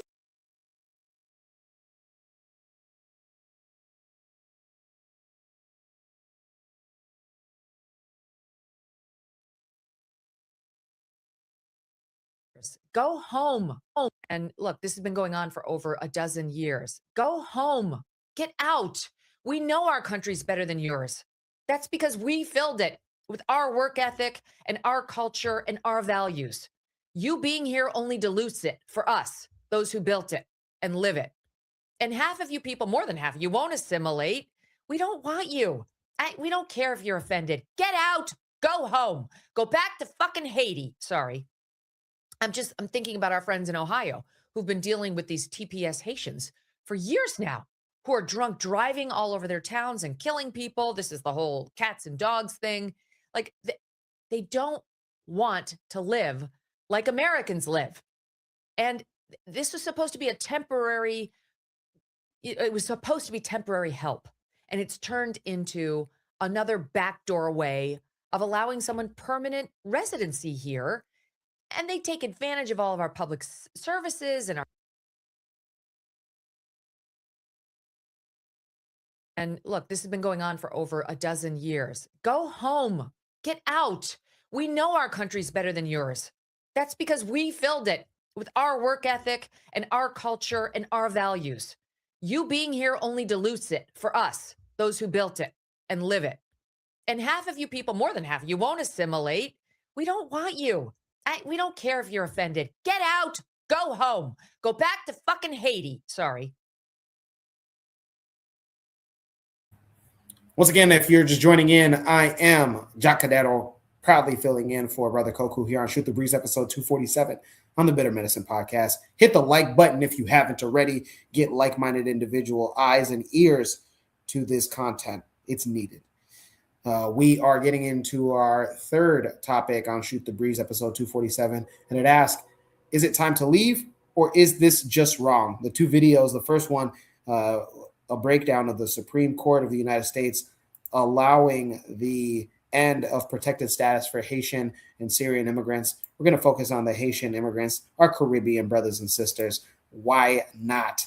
Let's go ahead and start off with our educator, Black Steel. What say you? Is it time to leave or is this just wrong? First of all, fuck that bitch. Okay, fuck her. I hope she dies in a grease fire. Okay, I wish nothing but bad things on her. Oh, drop pussy bitch. Anyway, nah, man, because that's just so. Fuck that bitch. Anyways, United States is a white supremacist country, man. Donald, the president of the United States, this administration is doing everything possible to make the United States a white supremacist, a white national, a white nation, right? And it's so funny that these provisions do not apply to these white South Africans, all 50 of them that came over escaping the genocide, the white genocide in South Africa, quote unquote, right? You know, I noticed these laws and these stipulations do not apply to them. And we know what the United States has done to Haiti, how they've destroyed their economy, destroyed, their government, going back all the way to the 19th century and right after the Haitian Revolution. We know what the European powers have worked very hard to punish Haiti for daring to free themselves from slavery. And this is why their country is made an example of. From the Clintons destroying their rice industry, to the UN bringing in cholera, to the Marines literally stealing the gold from their treasury back in 1915, to the sanctions, the murder of their political leaders. It's a really long list of fuckery that the United States has pulled on the Haitian people and the island of Haiti. Even what happened after the earthquake, right? Because of Haiti's infrastructure, because of their economy, they weren't able to properly rebuild from what happened after that earthquake. And it's been a struggle ever since. But again, you don't see these restrictions on white immigrants, right? If these were people coming from a majority white country, this wouldn't even be a conversation, because this administration is just open with their desire, is just open with their white nationalism. They're open with their racism. And that's just all it is to it. I feel for these people, because from everything they've said, these Haitians are hard workers. If anything, these people embarrass what the Americans in these towns in Ohio. Many of their bosses say, we can't get these people to come to work. They don't do anything. They come here, they go to church, and they live their lives, right? And this whole thing about them eating cats and dogs is all about, not just adding drunk drivers. It's all about hysterics. these people, immigrants tend to commit less crime than average, right? But yeah, I feel for these people. I think it's time for, if they need to leave, because what recourse do they really have at this point? The Supreme Court is the highest court in the land. They've ruled on it, and Trump, they said that the lower courts can't block it. Then it leaves their future in jeopardy. But many of these people, they've been here since 2010, sometimes before that. But America has always been like that towards Haitians. Remember, for those of you who may not know, there was a wet foot, dry foot rule. You know, when in Florida, for example, if the Cubans were escaping Cuba, if they made it to dry land, they were allowed to stay. The Haitians were not. Haitians were not given that freedom that the Cubans were given when they left Haiti. And they were, dealing with the dictatorship of Papa Doc Duvalier and everybody else, all the other things that were going on in Haiti. They didn't have that option, but the Cubans did. So it's just another example of America's racist foreign policy, this race administration taking effect. I really feel for these people because many of them have been in the United States for years. I don't even know what to say. Should they go back? They may not have a choice to go back. I don't know what type of quality of life they'll have overseas if they go back, what type of home they'll have back in Haiti. I just don't know. It's a bad situation all around. I'll leave it there. Thank you. Appreciate it, Black. Will they get sent to Haiti? I'm sorry. I would just ask the question. Will they send them back to Haiti? Because he just sending people anywhere, man. But I agree with what Black just said about Megan Kelly. Fuck that bitch. Before we get into your further thoughts, Brother Bakari, just a note, Megan Kelly explains on we don't want you here. We don't want Haitians here. Well, for the year of 2026, the U.S. refugee admission ceiling, again, so the amount of people allowed in the country for South Africans, for white South Africans, specifically the Afrikaners, is set at 17,500. It was initially 7,500, but it was raised by this current U.S. administration. So far, as of late May, approximately 6,000 have entered the country, making up 99% of all U.S. refugee admissions. Again, so out of all the people, okay, so it was 7,500 that were topped as far as U.S. refugee admissions. 99% of them are made up by white South Africans. The program functions almost exclusively for this demographic at this point, guys. The vast majority of U.S. refugee slots are honestly just reserved for those white South Africans. So with that being said, and everything that you've heard, Brother Bakari, what's your thoughts? I mean, is it time to leave, or is this just wrong? Is this racism? With the regime you have in charge, no, it's not wrong. Because that's how they feel about you. So I don't know why we keep thinking the way these people feel is wrong. The way they feel is right. What's wrong is we don't feel the same way about them. So we should have something. We should have been able to protect our people when they come here. But since we didn't have a thing, have anything our communities wasn't taken care of, and they couldn't come hide amongst us the way other people do, right? Because there's a lot of white people here that's illegal, Asian people here, everybody. Since we didn't, so this is what happens. Is it time for them to go home? No, it's not time. I wouldn't say it's time for them to go home. People go, they try to make a better life to get away from what's going on in their own country, right? Maybe you need to overthrow the government over there. But this is how these people have always treated black folks. I remember Bill Clinton, bitch ass, pardon my French, pushed them Haitians while they arguing over Julio, the white Cuban dude, Julio Iglesias, so that the one Cuban can stay. They were pushing 19 Haitians raft back in the ocean and just let them drown. Bill Clinton was president. I remember that. Elian Gonzalez, the little boy. Yeah, when they was crying over him. Yeah, Julio Iglesias. How you mean the singer?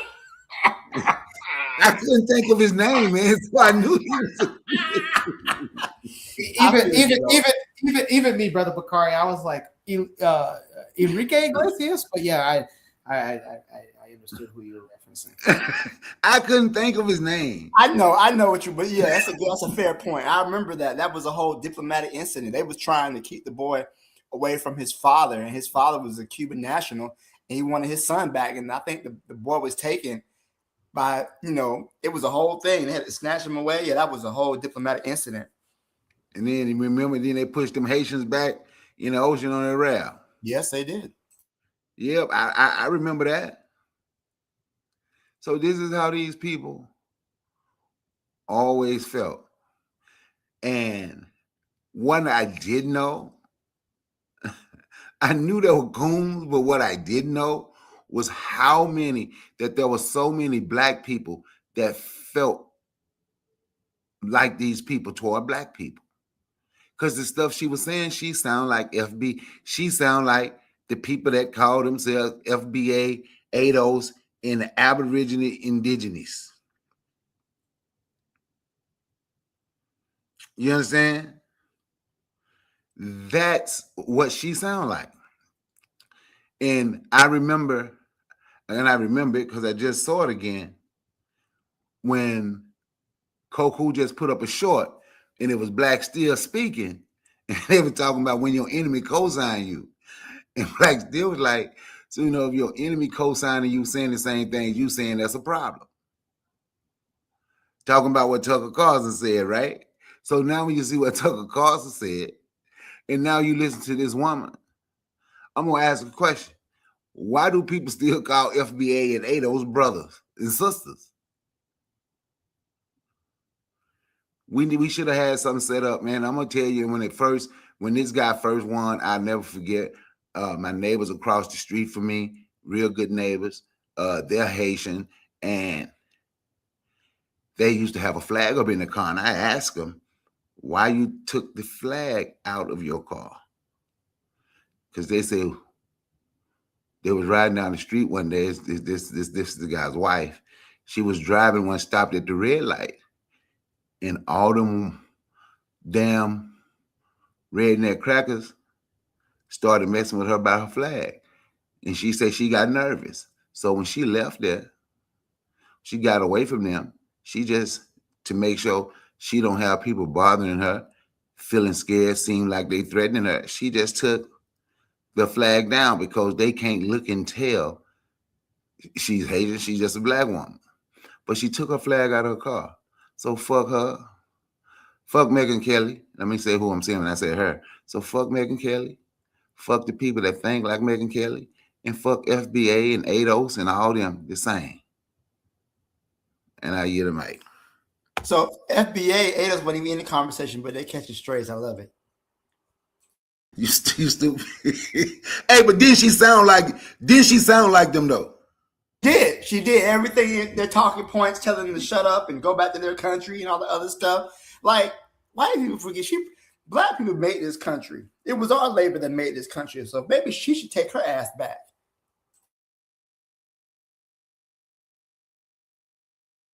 True indeed. Oh man, in the chat, we have a lot here. Where should I start?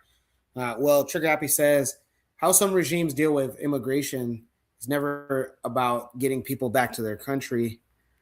It's completely getting rid of the quote-unquote undesirables. Trigger Happy says, DR Congo, though. What's going on, DR Congo? I see you advancing. Culture Education says there was a joke about that in the Miami newspaper that a black Cuban was confused for Haitian and was also sent back due to that dry foot, wet foot policy. Yeah, this is interesting. I have somebody that I follow on social media who's a heavy FBA supporter, and he was excited about the TPS ruling and saying that it's about time that they go back and fix their country. And then I asked him, I said, what do you think government overthrows are? You think that's just for fun? You think people, attempt to overthrow their government for fun? That's an attempt. That's an attempt to change their country. And then when it doesn't work out, you think that they just stop at just getting you? No, they want to get everybody that's from your village. They want to get everybody that's from your block.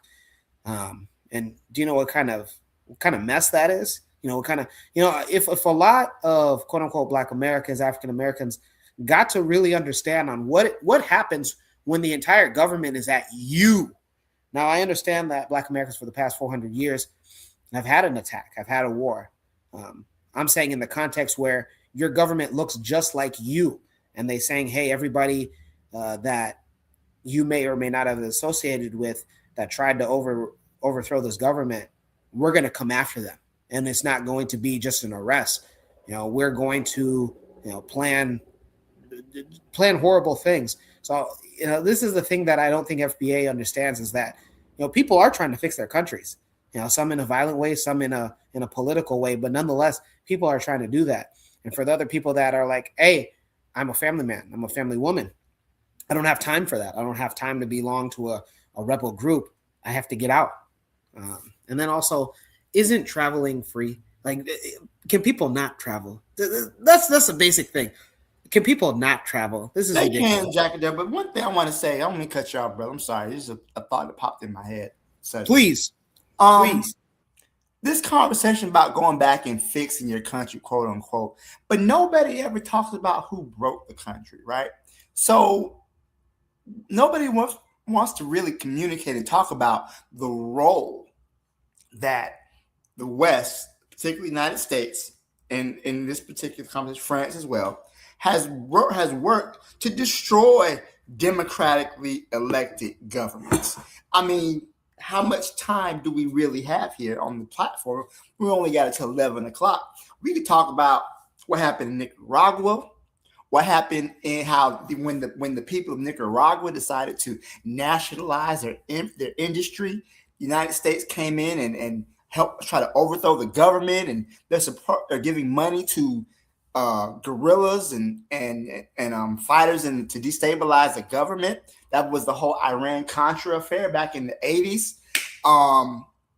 Guatemala, Chile, Argentina. Whenever a country, Venezuela, for example, whenever a country tries to separate itself or decide our resources are going to fix our country and going to work for our people, here comes the United States, all right, on some old Monroe Doctrine shit, proclaiming that the Western Hemisphere is their sphere of influence and they can do what they want to in it, right?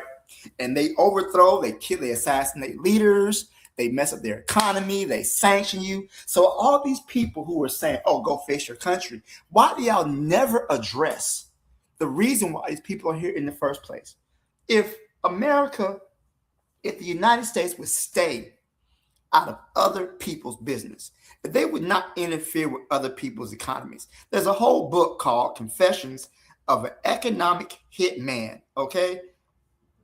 So there's a whole system that's been in place to quote unquote make the economy scream that have been in place. So on one hand, you're saying go back to your country, but on the other hand, we're not going to stop messing with your country. We're going to continue to undermine you and mess up what you got going on.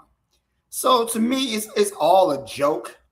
It's not even the people who say that they're not serious people. But I would also say they're probably ignorant. They don't even know the history of Haiti or the history of many countries in this part of the world and how the United States has worked to undermine and destroy their sovereignty. So however, on one hand, you're going to say, go back to your country, but then why don't you leave their countries alone? Matter of fact, if you just let these people alone, they probably stay in their home country. If you weren't killing their presidents, if you weren't destroying their economy and stealing their resources, they probably stay home. How about we try that first? Interesting that you say that, Black Steel. In the chat, Lord of Slaughter says, FBA don't fix shit here. Imagine. Koku 911 says, how'd they respond, Jacques, to my statement about somebody I follow that's a heavy proponent for FBA saying, this is the time that, they can go back to their country. It's worth noting that the people that are being held responsible for the assassination of Haitian President Jovenel Moïse back in July of 2021 were all Americans. Again, proven guilty in a South Florida court this year. This year. 2021.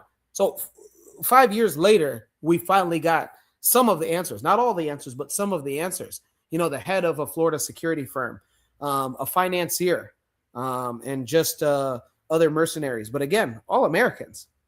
So people are here because, again, American citizens assassinated their president. Lord of Slaughter says exactly. Trigger Happy says deportation is probably the safest option. And even then, there's a lot between that period of you getting deported and then possibly committing violence against you. When people go back, I want to have people understand when somebody's deported, this is not just, hey, you just arrive at an airport. Okay, let's break it down. I have a friend that has South Sudanese friends that had been deported during the 2010s, and they said it's a nightmare. It's a living nightmare. Number one, you now have to reacclimate yourself into society. And so by then, some people aren't still speaking the language. That's number one. Now you might say, oh, boo-hoo, oh, go cry somewhere. But I mean, how can you now practice commerce? You have to make money. Otherwise, you're at the mercy of somebody else, right? Maybe a family member, maybe friends. But eventually, you have to start making your own money as a grown man and maybe as a grown woman as well. Second thing is that, you now have this label. It doesn't just end with you just leaving America as a deportee. Now the entire government of wherever it is that you come from knows that you're a deportee. So now you're targeted. Hey, you got American dollars. Hey, you have American resources. And it doesn't stop. It doesn't stop after a week. It doesn't stop after 2 weeks. Still to this day, there are the friends of mine that are still like, hey, man, somebody knows that I was a deportee, and they're constantly hounding me because they say that I have connections in America. We're talking about police, clothes police and street clothes police. But it's a whole nightmare, and it's not just it's moving. Essentially, it's a forced move, and anybody that has moved can tell you that moving is not picking a restaurant to eat dinner at. It's a whole process. I just moved from one apartment to another here in Omaha, just literally within the city. And that process was a 3-month process, finding the place, saving up for first month, last month, and then the deposit. Also, scheduling things like I had a bit of help. I was able, by the grace of Nyasai, to have movers. So I had to schedule that out. As well as, it's a whole process. So now you're talking about literally forcibly moving somebody and saying, hey, figure it out now. Some of these guys got to be joking here. This is not. And then you're now moving forcefully to a place that is in chaos. Now, granted, you might not come from Port-au-Prince, but that's where you're going to land. That's where the international airport is. So you're going to land in a literal war zone. They say 80% of Port-au-Prince is controlled by anti-government rebels. Come on, FBA, ADOs. If you're listening to this, really think about that. The airport that you land at, there might not be any taxis to get you to where you need to go if you have a place to go. Again, because you probably either are being held in a detention center, so you don't have your phone, you don't have your cell phone. So how can you communicate to whoever it is on the ground to say, hey, I'm landing at this time? You probably don't. So probably the first plane that those anti-government rebels see, they're like, okay, bet. There's going to be a few taxi cabs that are going to leave there. We're going to stop them along the way. Go ahead and empty your pockets. Man, I can go on and on, but this is a nightmare. And yeah, this is wrong. Megyn Kelly is showing her true colors, but I don't expect anything less. I'm just expecting more FBA to really think about this, like, go back to your country. And then, sorry to not take a long time to answer your question, Koku 911 asking what was their response. When I mentioned, the whole thing of overthrowing governments, in these African and Caribbean countries to make the life easier for them. He responded, okay, well, then they should stay and do that. Unlike us, FBA, we've never ran. That's what I always get confronted with. We've never ran. FBA have never ran away. They've never ran away. Black Steel, Brother Bakari, maybe you two can speak on this. Why do FBA continue to tell me we've never ran away, but you guys always run away from you guys' countries? Where does this come from? Because they're ignorant of history, man. And that's really what it is. They're ignorant of history, and they want to look down on other Black people somehow. So that's their particular talking point. And it doesn't really matter how many times you point out how ahistorical it is, right? I mean, what is Liberia? Isn't Liberia a colony of Black people who fled slavery prior to the Civil War? If you talk about the community in what? There's a community in Dominican Republic that has former slaves that escaped, that came there when the whole island was under the control of Haiti, that still exists to this day. I think it's called Samana or Samana. I don't know. My girlfriend could tell me. Those former slaves who, I mean, did we not understand what was the Underground Railroad? Underground Railroad led to Canada, okay, and Mexico, and the Bahamas. So you have many situations where Black people had to flee the United States, right? And it's not a matter of cowardice or whatnot. They left the country. There were movements within the country.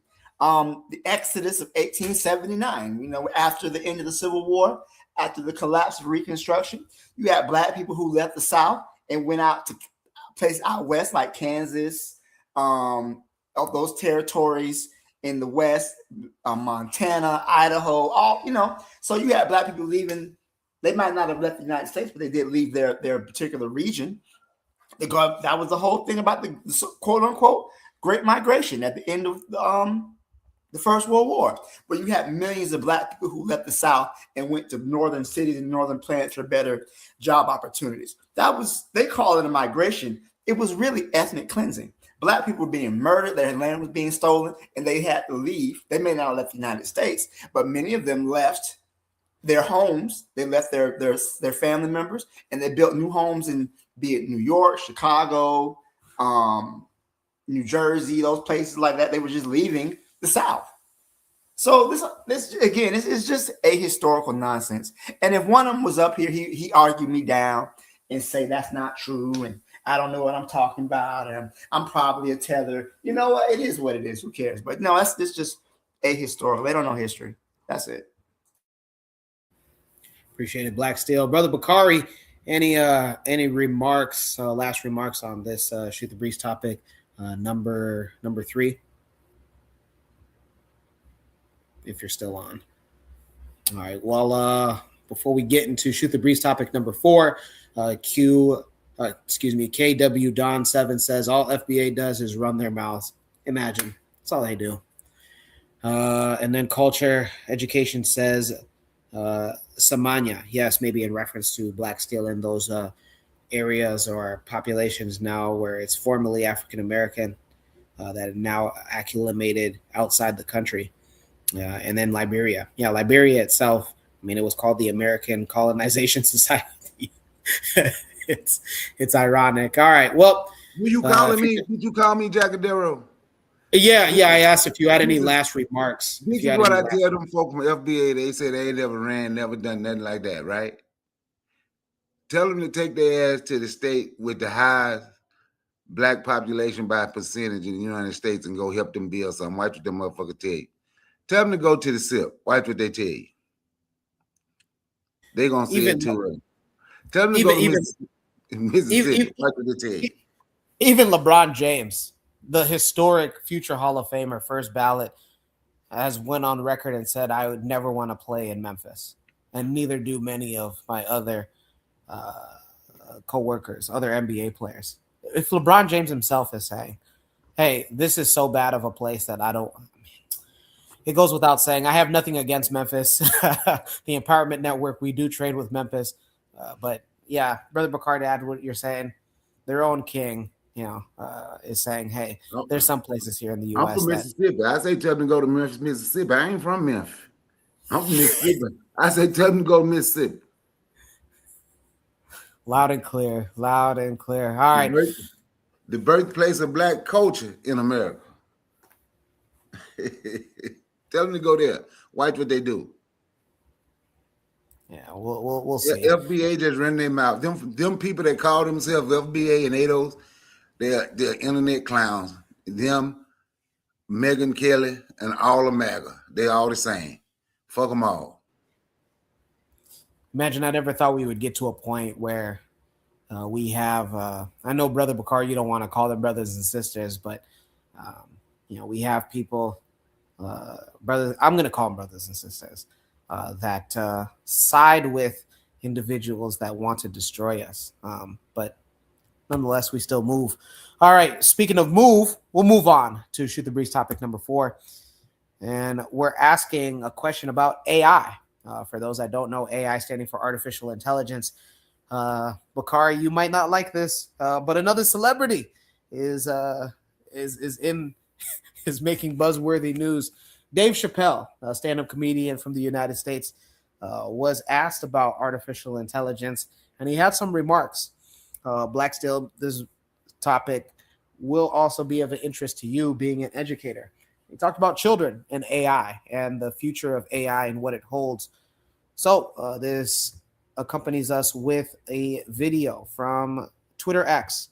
Stand by.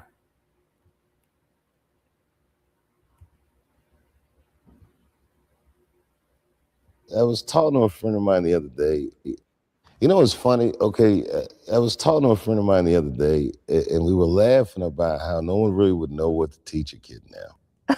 What skill sets are going to matter 10 or 20 years from now, as the world becomes automated and everything is just changing. So we decided that your character is your destiny.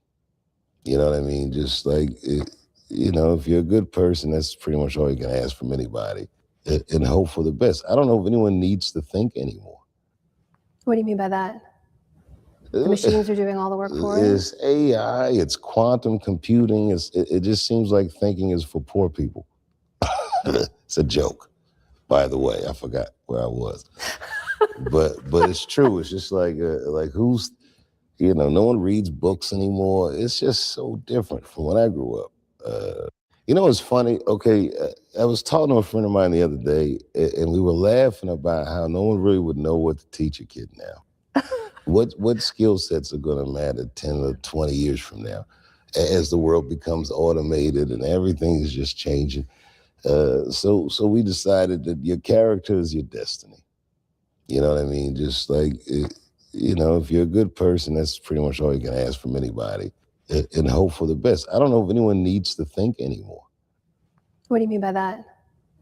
The machines are doing all the work for you? It's AI, it's quantum computing. It just seems like thinking is for poor people. It's a joke, by the way. I forgot where I was. but it's true. It's just like who's, no one reads books anymore. It's just so different from when I grew up.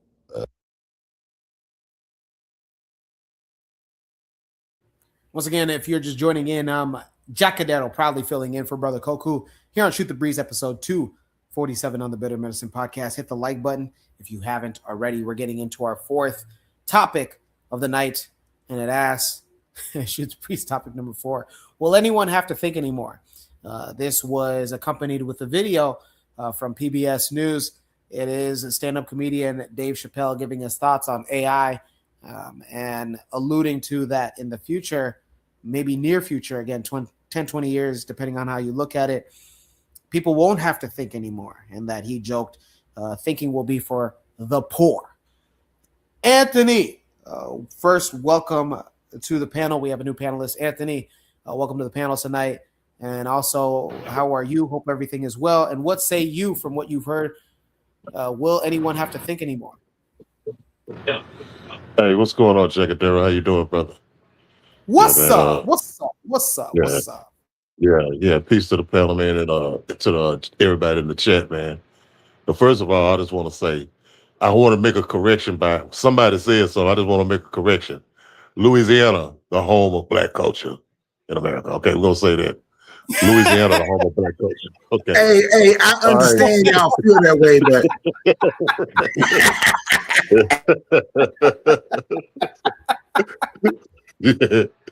hey, but seriously though, man, on this, but this is a perfect example of why you don't need to listen to these Negro celebrities, man. You know what I'm saying? With Dave Chappelle know better than that, man. His mother was a Pan-Africanist. You know what I'm saying? His mother, I know that his mother taught him better than that. About which I understand where he's coming from talking about the AI thing, but to me, this whole AI thing and everything is like it's a distraction. It's a distraction type thing, man. It's a tool for distraction to keep people's minds on, some other than where it need to be at. You know what I'm saying? But of course you're gonna have to think, man, you're gonna have to think. I mean, it's gonna be the ones who stop thinking gonna be the ones who gonna get victimized. You know what I'm saying?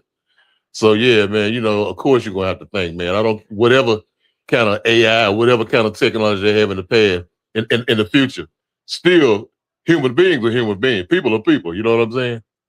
That ain't gonna change. Black people, the situation for you ain't gonna change unless you make a change yourself. You know what I'm saying? And all over the world, man. So I mean, of course you're gonna have to think for yourself, man. You're gonna always have to think. You have to use your mind, man.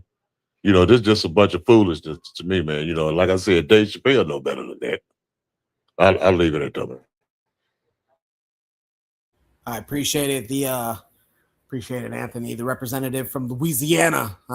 In the chat, Jamrock Kid, welcome to the chat, says, what is important to teach as political philosophy? Pan-Africanism, Katha Wakatha, critical thinking, and hard skills you can use. Our people got through slavery, so pretty much anything can be overcome. Brother Bakari says, I don't like Dave Chappelle. Culture Education says, we will still read books, and we still read books. Absolutely. I got a great book collection. Trigger Happy says, Congo Square in reference to Louisiana. Brother Bakari, it looks like you have some opposition here. Lord of Slaughter says, this is why I emphasize back to Africa, where humans are still valued. Well, again, let's keep the conversation going. Black Steel, you're an educator. What say you on Dave Chappelle? Will anybody have to think anymore based on what you've heard? Man, nobody gives a fuck what Dave Chappelle is talking about, man. I'm sorry. I gotta be real with you, man. Nobody gives a damn what he talking about, man. So listen, right? Growing up, one of my favorite movies was The Terminator, right? That was one of my favorite movies. And one thing in science fiction that I always talk about is machines taking over. From The Matrix to Terminator to I Am Legend to Dune. Everything is all about the machines taking over. What was that one show my kid looked at? Wally. The people have become dependent on machines. The machines have taken over. The machines are now controlling humanity. In The Terminator, the machines launch a nuclear strike against the world. In The Matrix, the machines take over humanity and put the rest of the world in a simulation, and they use our brain power. It's always something about the machines. And now we say the machines is doing the thinking for us. I've seen enough science fiction to know this is a bad thing. Okay. Machines, AI use, most people are against it. They know the data centers, they use up fresh water, they pollute, they overheat. So many people are against the AI data centers. They're removing the phones and stuff from school, so the kids have to actually work instead of looking up the answers on their phone.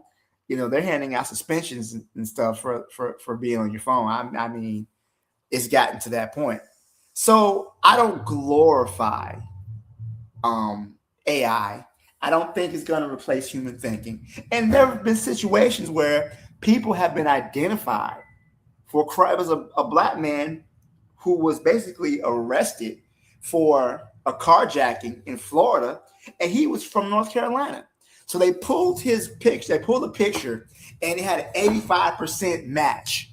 They locked this man up for months. He lost his home. He lost his job.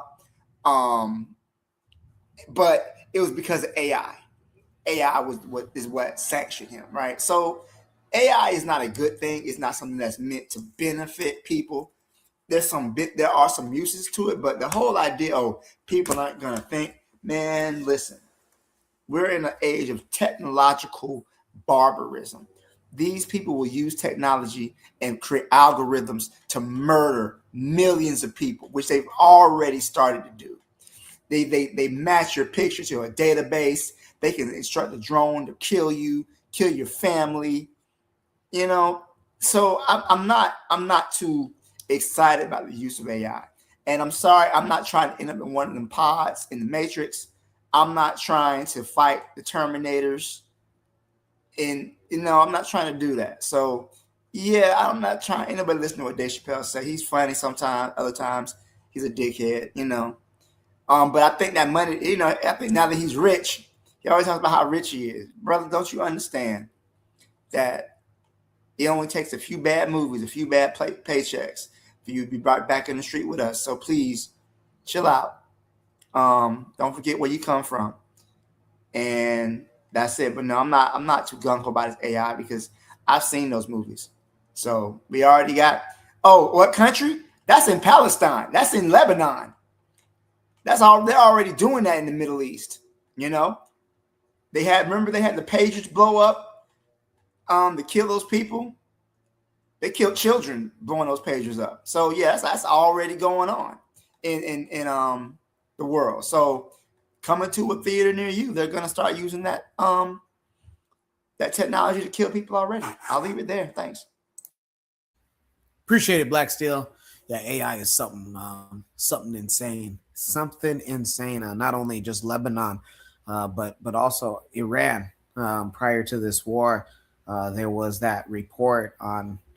And if I could, I don't know if I can summarize it in 10 seconds, but they were able to have a gun shoot off a top general in Iran. Israel was using AI, and to this day, people are still trying to figure out how did they do that? How did they? But I mean, that maybe is a topic for another day. In the chat, Lord Slaughter says the people who love this computer age will be robots, so their consciousness will live on. There's a black guy, Lord Slaughter. I want to tell you this. There's a black guy that I should have put it in today's topics, but there's a black guy that was one of the recipients, voluntary recipient of Elon Musk's Neuralink. And he's pretty much acting like a robot. Who knows? Maybe if we get time, maybe I'll show you guys a clip of him. But it's just so weird. I didn't think that growing up that I would see people voluntarily want to have chips planted into their brains. But here we are.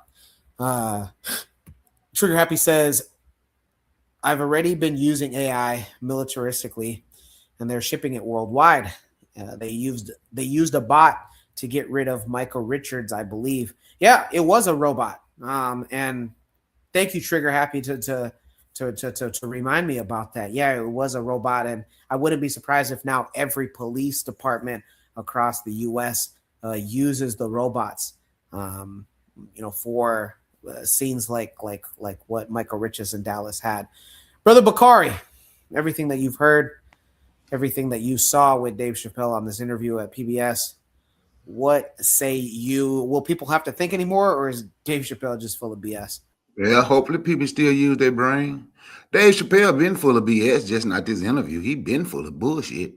I don't know how people didn't figure him out. Oh, let me go. Can I go back right quick? Right? So watch this. Dave Chappelle married to one of them chinks, right? From somewhere. He said his wife told him she don't like, Asian people don't like when he cracked the slant-eye jokes. So he promised his wife he'll never crack or demean another Asian person. But he'll stand. Is that wait? Is that real? This is real? Yes. But he'll stand on that stage and call you the N-word all day. But anyway, I don't listen to nothing Dave Chappelle say. Hopefully people still use their brains. That's your strongest muscle. So they won't have to think anymore. Are they doing a lot with AI? Yes, they are doing a lot with AI.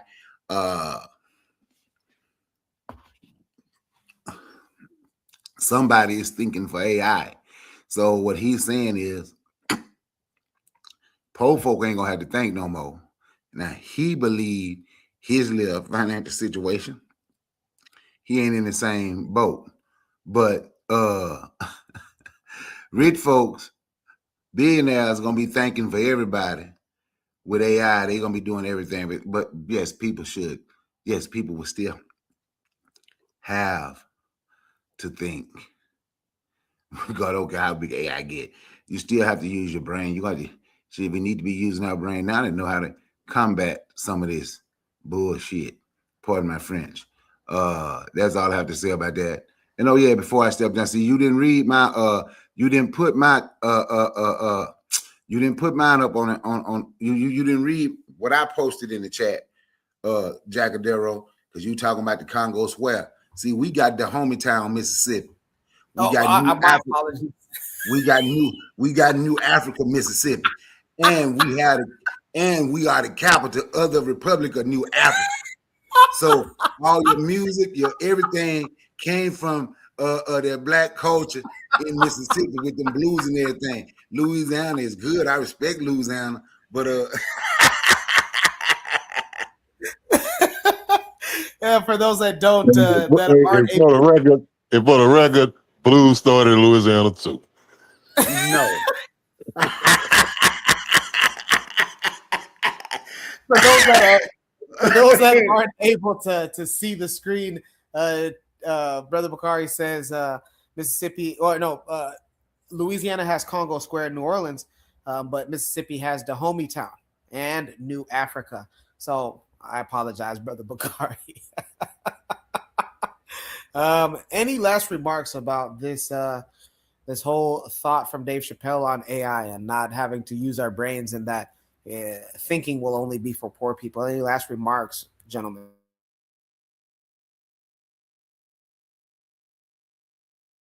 Okay. All right. In the chat, Trigger Happy says, we love the friendly competition. Goku 911 is being an instigator with saying, fight, fight, fight. Well, I didn't think we were going to be at number 5 so quick. So we might have a 6th topic, depending on how this goes. But this is a little lighthearted one. It comes to us and is asking if he has a point. This is a comedian giving a statement about the dynamics between men and women, believe it or not. And so he's on stage and he gives a stand-up on you know, it's one thing, you know, for us as men, you know, we don't, because we're men, we don't necessarily like have the perspective of a woman. We don't even consider that. But nonetheless, this is a video clip that is brought to us by, let me see if it's X or not. Yes, Twitter X. And he's asking, if the roles were reversed, how would men act? So this is interesting that we have an all-male panel, and we don't need to. Ladies, if you want to get involved in this conversation, especially this last one, Shoot the Breeze topic number 5 asks, does he have a point? Ladies, click the link pinned to the top of the chat. Get in the StreamYard access point to go ahead and get involved in this conversation. It might be the last one. We have time. If we have time, we'll get into a 6th one as well. But this is brought to us by a video from Twitter X. Let's take a listen.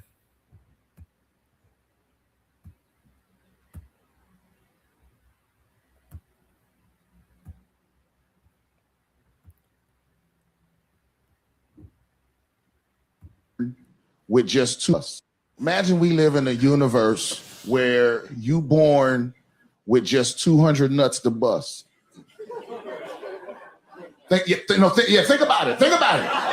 You've been walking around infinite your whole life. You ain't never had to count them. You know what I'm saying? You ain't never had to worry about running out. Yeah. You need to have a lot more sympathy for women.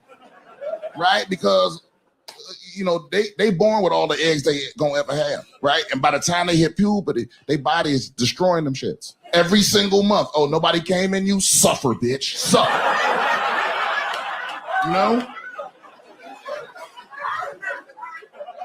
So every time you want to be like, man, this bitch crazy. No, she's disappearing from the inside. From the inside. That's stressful. Like, you're never gonna have a homie venting to you, like going through a divorce or something. He's like, you know what? Fuck Elizabeth. I wasted 75 nuts on that bitch. I gave her my best nuts. She just walked away, Or imagine you at work, like, hey man, what's going on with Doug, man? He's usually so upbeat. Like, what's going on with you? Hey, between us, man, quiet as kept. He on his final 5, man. Yeah. He started menopause last week, and he kept saying he was hot. We got it on 65, and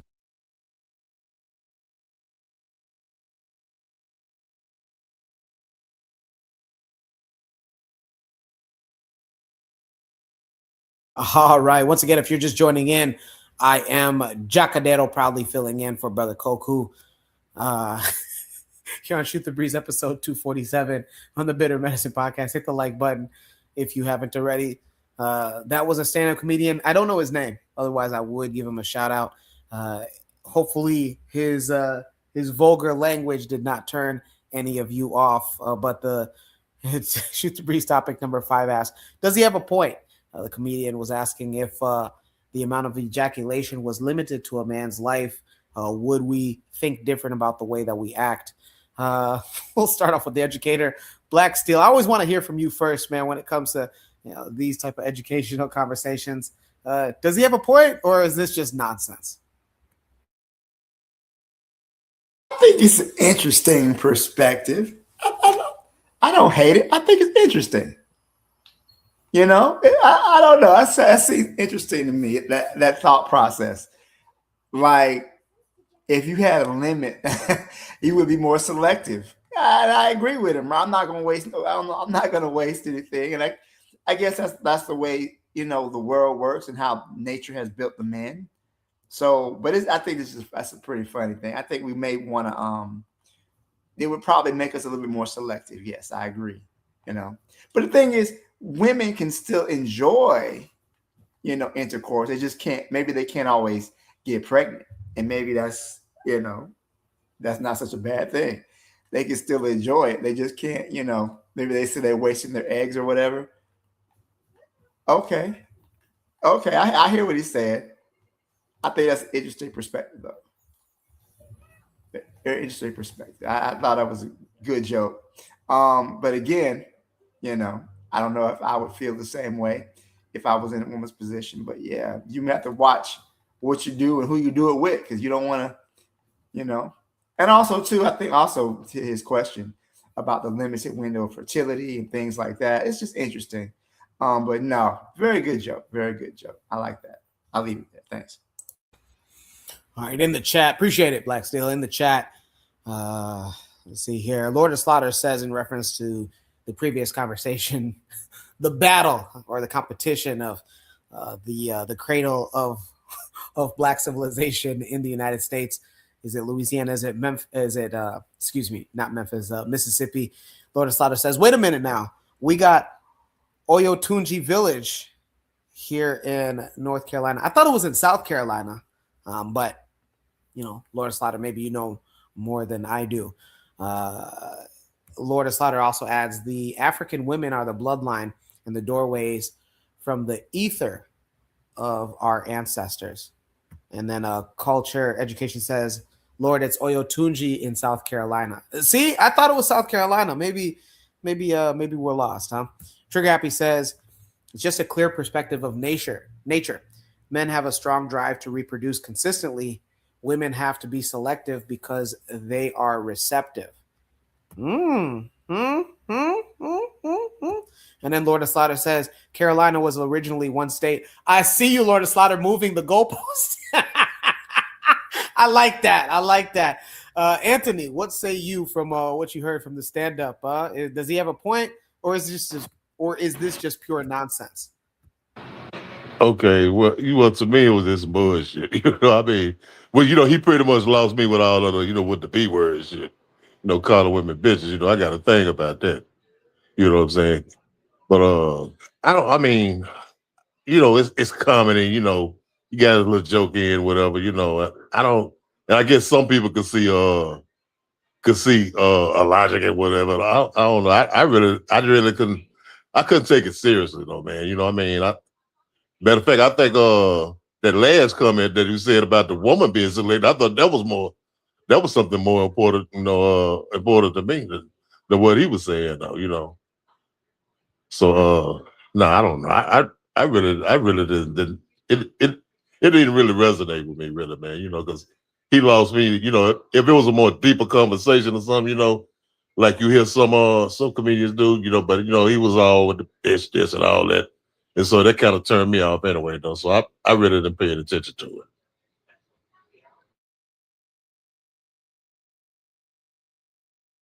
it. I appreciate it, Anthony.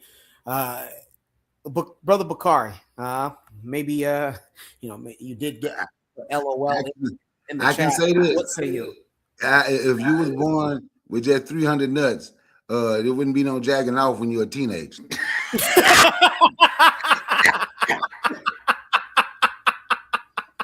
Motherfuckers be like, I got to say this. I want me some baby. I got to say this for my wife. Oh, but other than that, I just saw it as I saw it as comedy. I saw it as comedy. He cracked a couple of good jokes.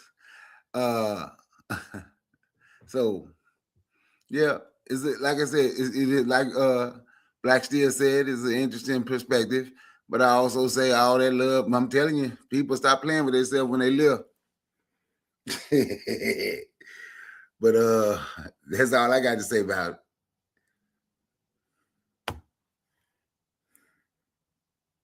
All right, a little quick one. I figured that that this one would be quick. Let's see here. Lord of Slaughter in the chat says men should be selective as the woman will be your child's guardian if something happened to you. And then Koku 911 says 100. Hopefully, if you guys got anything, not necessarily the panel, but any of you watching, especially you young men, I was fortunate enough in my 20s that I didn't have any children. Here in my 30s, I don't have any children either. But, one of the things that I was taught when I was younger is, be careful who you lay with, because that could ultimately either make or break the happiness in your life. As men, we're taught, to be strong, and that's fine. I actually agree with that, but it doesn't necessarily mean we need to be miserable.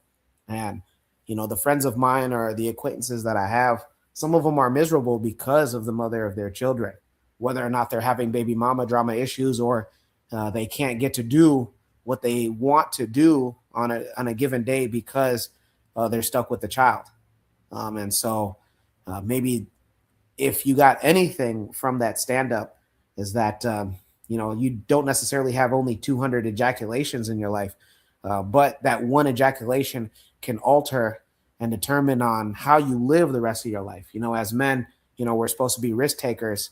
Can you take a risk now, that you're a father? So any last remarks, Black Steel, Brother Bakari, Anthony? Yeah, Jackadero.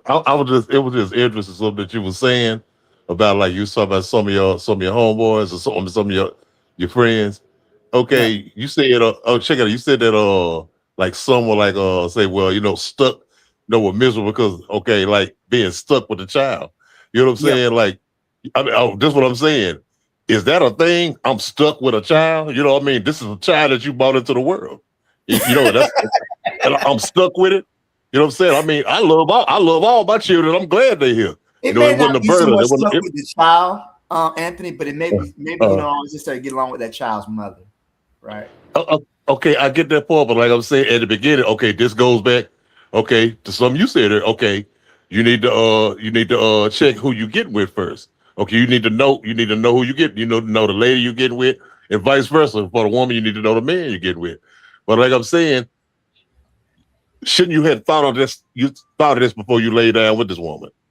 You know what I'm saying? Before y'all had a child together. You know what I'm saying? Okay, let me think of this here. Am I ready to settle down? Am I ready to be a father? Be a responsible father and all this here. Or do I still want to sow my wild oats? You got to think about all of that. To me, like that's on you. You know what I'm saying? That's on you. Was when you said like the way you said about like being stuck with a child, man, the child didn't ask to be here. You know what I'm saying? That's your fault. You know what I'm saying? You should have put a condom on. You know what I'm saying? I mean, you should have made better choices.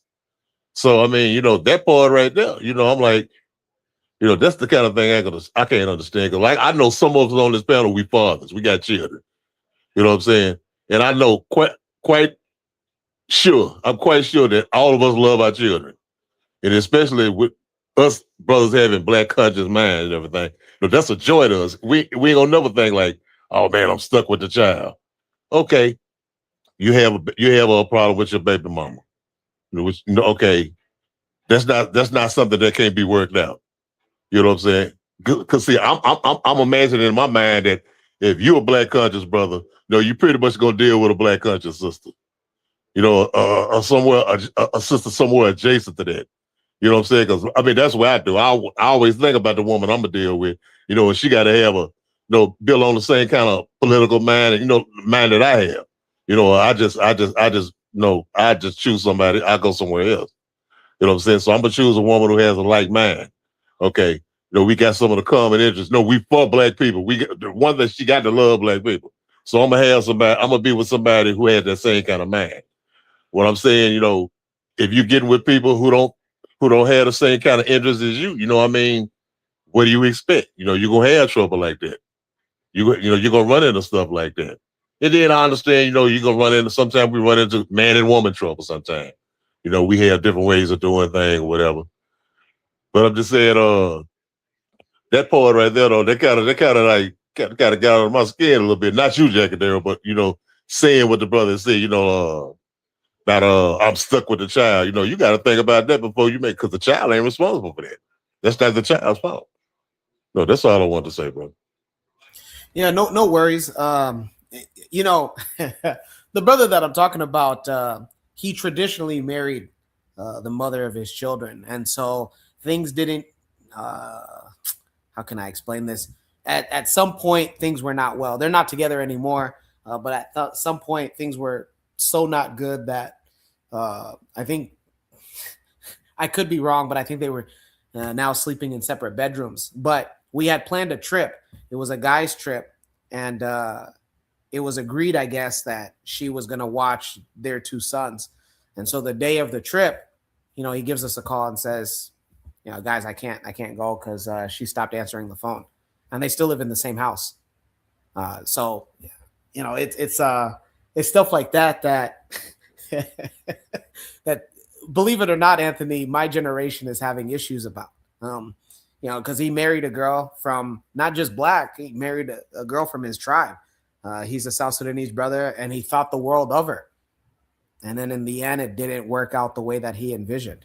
But you guys are older than me, so maybe, if he's listening, maybe you guys can give him some game, because I think it's been over 2 years that they haven't been together, and I think it almost went to custody court.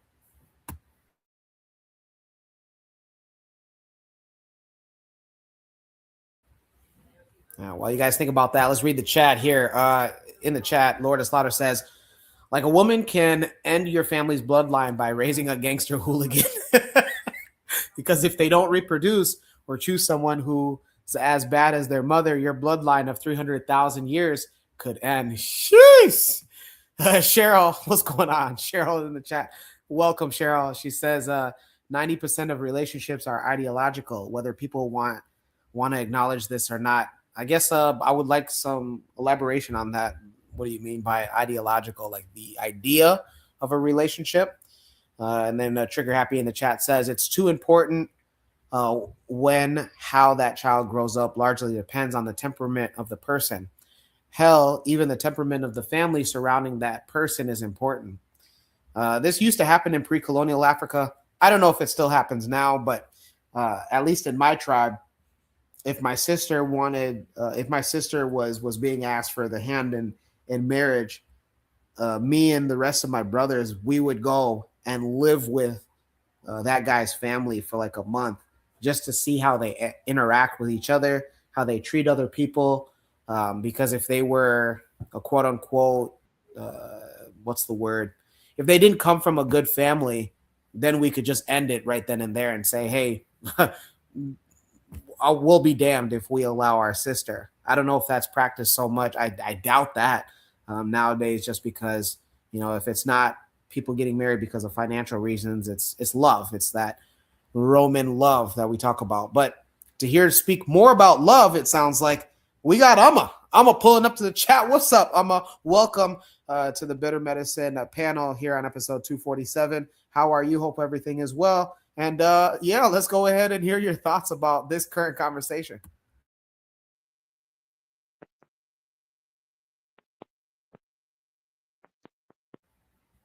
I think you're muted on your end, Amma.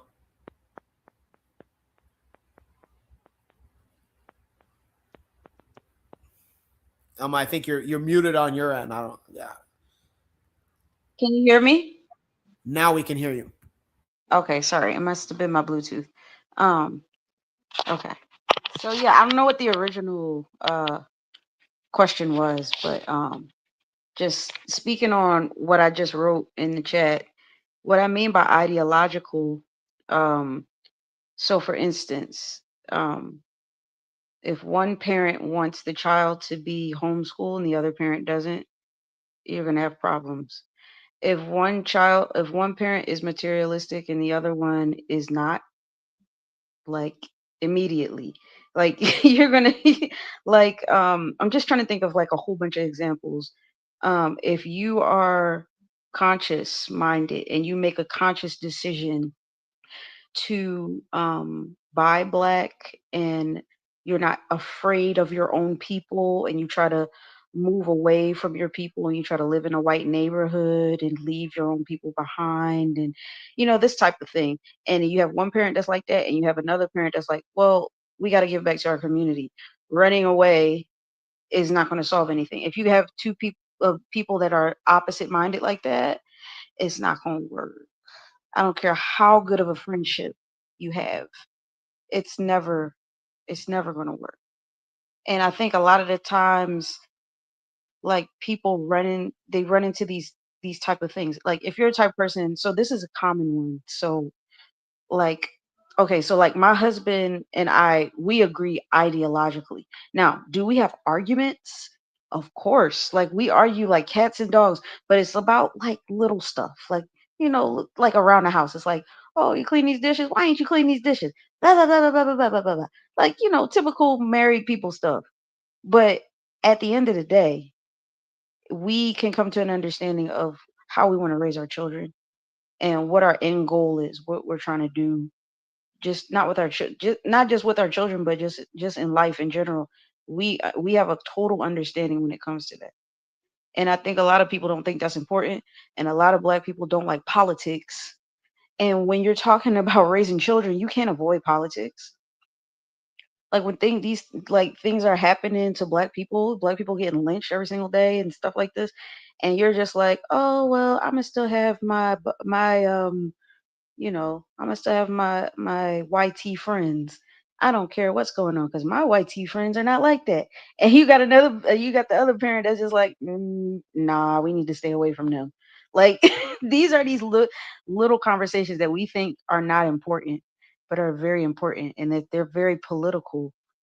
But we like to try to avoid politics, because I notice on like dating shows and stuff, when you're talking to people, they like to try to like avoid like talking about those things. You can't avoid it. But I think that's that, and also finances, obviously money. But I would say less money, because black people have been like with each other. They were more likely to be with each other. Like if you look in the early 1900s, black people are staying together. Like you looking at like during slavery time, black men and women are staying together. So yes, finances is a problem, but um, I don't think it's the end all be all of black people staying together in a relationship. So there's just a lot. There's a whole bunch of dynamics going on. But I think, like I said, ideologically, if you do not agree, if you're not on the same page with that person, it's not going to work. So I'm gonna end it there. Man, I wish I'm not married, so I can't add too much to that conversation. But yeah. Ugh. All right, let's get to the comments. In the comment, the matron, what's going on? The matron, welcome to the show. Matron says, love is the least reason to get married. Ideologically, family, compatibility, and economic reasons are better reasons for a marriage than romantic love. But with these days, we can say that, but people are saying, hey, you're cute, I'm cute, we get along, let's go ahead and do this. Trigger Happy says, honestly, the best relationships are the ones in which you talk about everything controversial first and get that out of the way. Is it easy? We can say these things, but is it easy? I guess let me ask you, Amma, since you're relevant right now. What was it about your husband and you guys that said, yes, we can do this, if it wasn't romantic or Roman love in the sense? So one of our very first conversations was surrounding the fact that we knew that it was something wrong with America, and we knew we didn't want to stay here for the rest of our lives. Like that was I can't remember exactly what happened, but we're like, yo, it's something wrong with this place. It's a problem. Like it, we just know we gotta go. We gotta get out of here.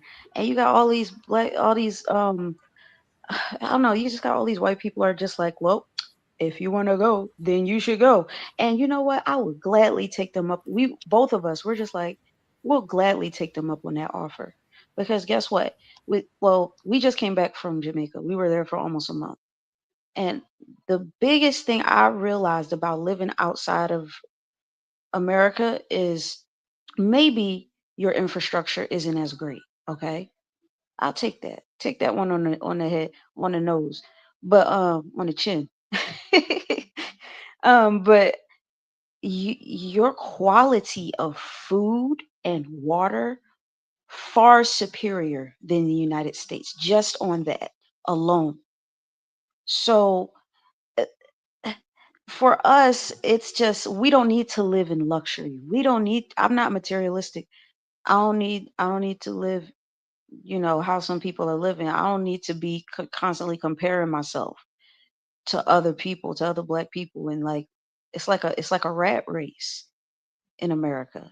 And nobody takes the time to slow down.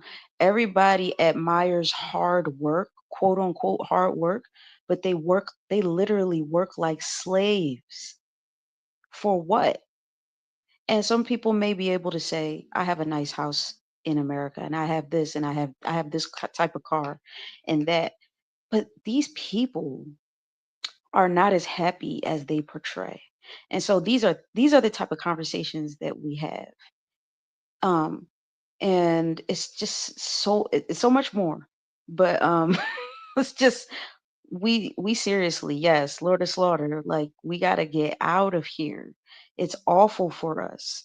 Mind, body, and spirit, like especially with the food, because food is tied to health and health is tied to healthcare. So like America is a system, the type of system where they will keep you sick with the food just so that they can profit off of you in the hospital. So, like, other countries aren't like that. Like, you get natural, The fruit is fresh, it's locally grown. You don't got to worry about pesticides. That alone will make me want to leave America. That alone. I don't care about infrastructure and all that. Infrastructure will come. All right. If that's all we basing uh how the value of a country on, if that we're just basing it on roads, like people like to say, well, Canada has good roads and good healthcare, but not really. It's not great. It's not great for Black people. All the Black people that moved and immigrated to Canada, they got all type of health problems that they would never have if they stayed their ass in the Caribbean. And I understand, like, don't get me wrong, I understand why people move abroad and they move overseas because they want to create a better life, yada yada yada. But you got to go back. And what's good though is like people are moving back and everything like that. But it's not enough. It's not enough people. The brain drain is still very real. You don't have enough people with skills that are moving back. So I think that's something that we could focus on. And I'm just telling you all of this because these are the type of conversations that we have. But I could talk more, but I'm gonna just end it there.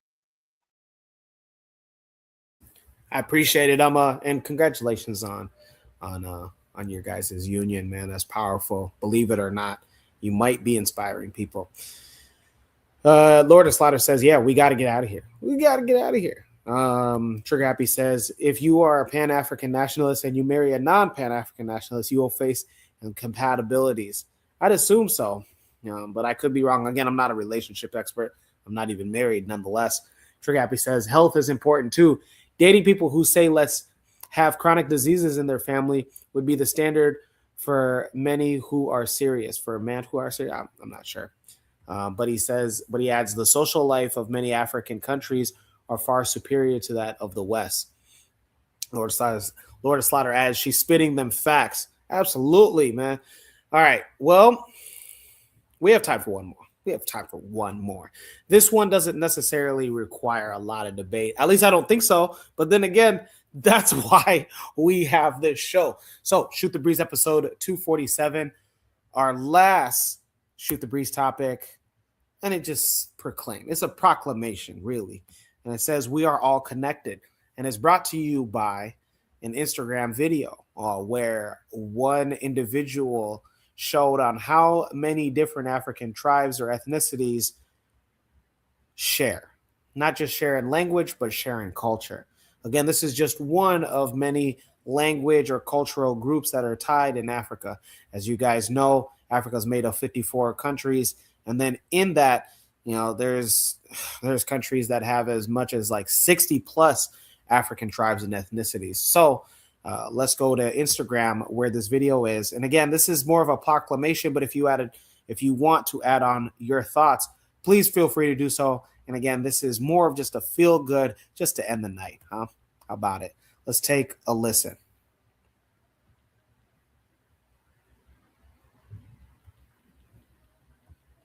And we do not say tree, but we say umti, umuti, muti, muti, muti, omuti,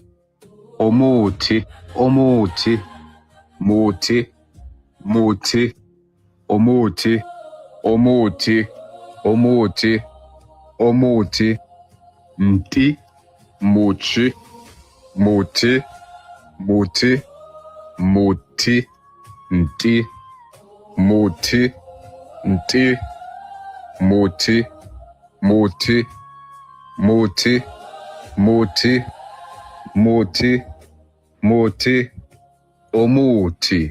omuti. If you enjoyed today's video, click the link on my profile. It will direct you to my YouTube channel. And on YouTube, I'll be posting longer and much more educational videos. You will learn more about Abantu. We are not just a language family. We are genetically related, and of which I'm working on a beautiful video. So do not miss out. Go to my YouTube channel, Bantu Bison.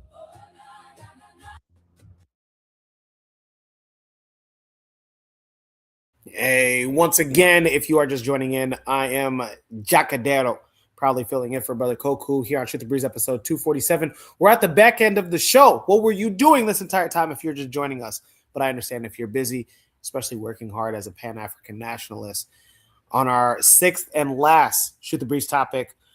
It's a proclamation, really, but if you want to add your own thoughts, saying we are all connected. And that video from Instagram showed on how many different African nationalities and tribes say the same word for the term tree. Again, tree, where sometimes fruits grow out of, and even sometimes where people hang out on.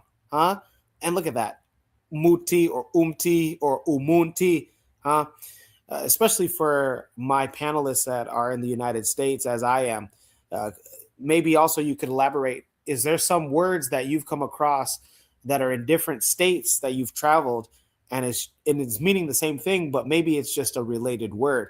We'll start off with Brother Bakari. Did this video show you or affirm that we are all connected? And then is there anything that in your travels here in the United States that shows you Black people, we pretty much are saying the same thing, but just using different words or related words?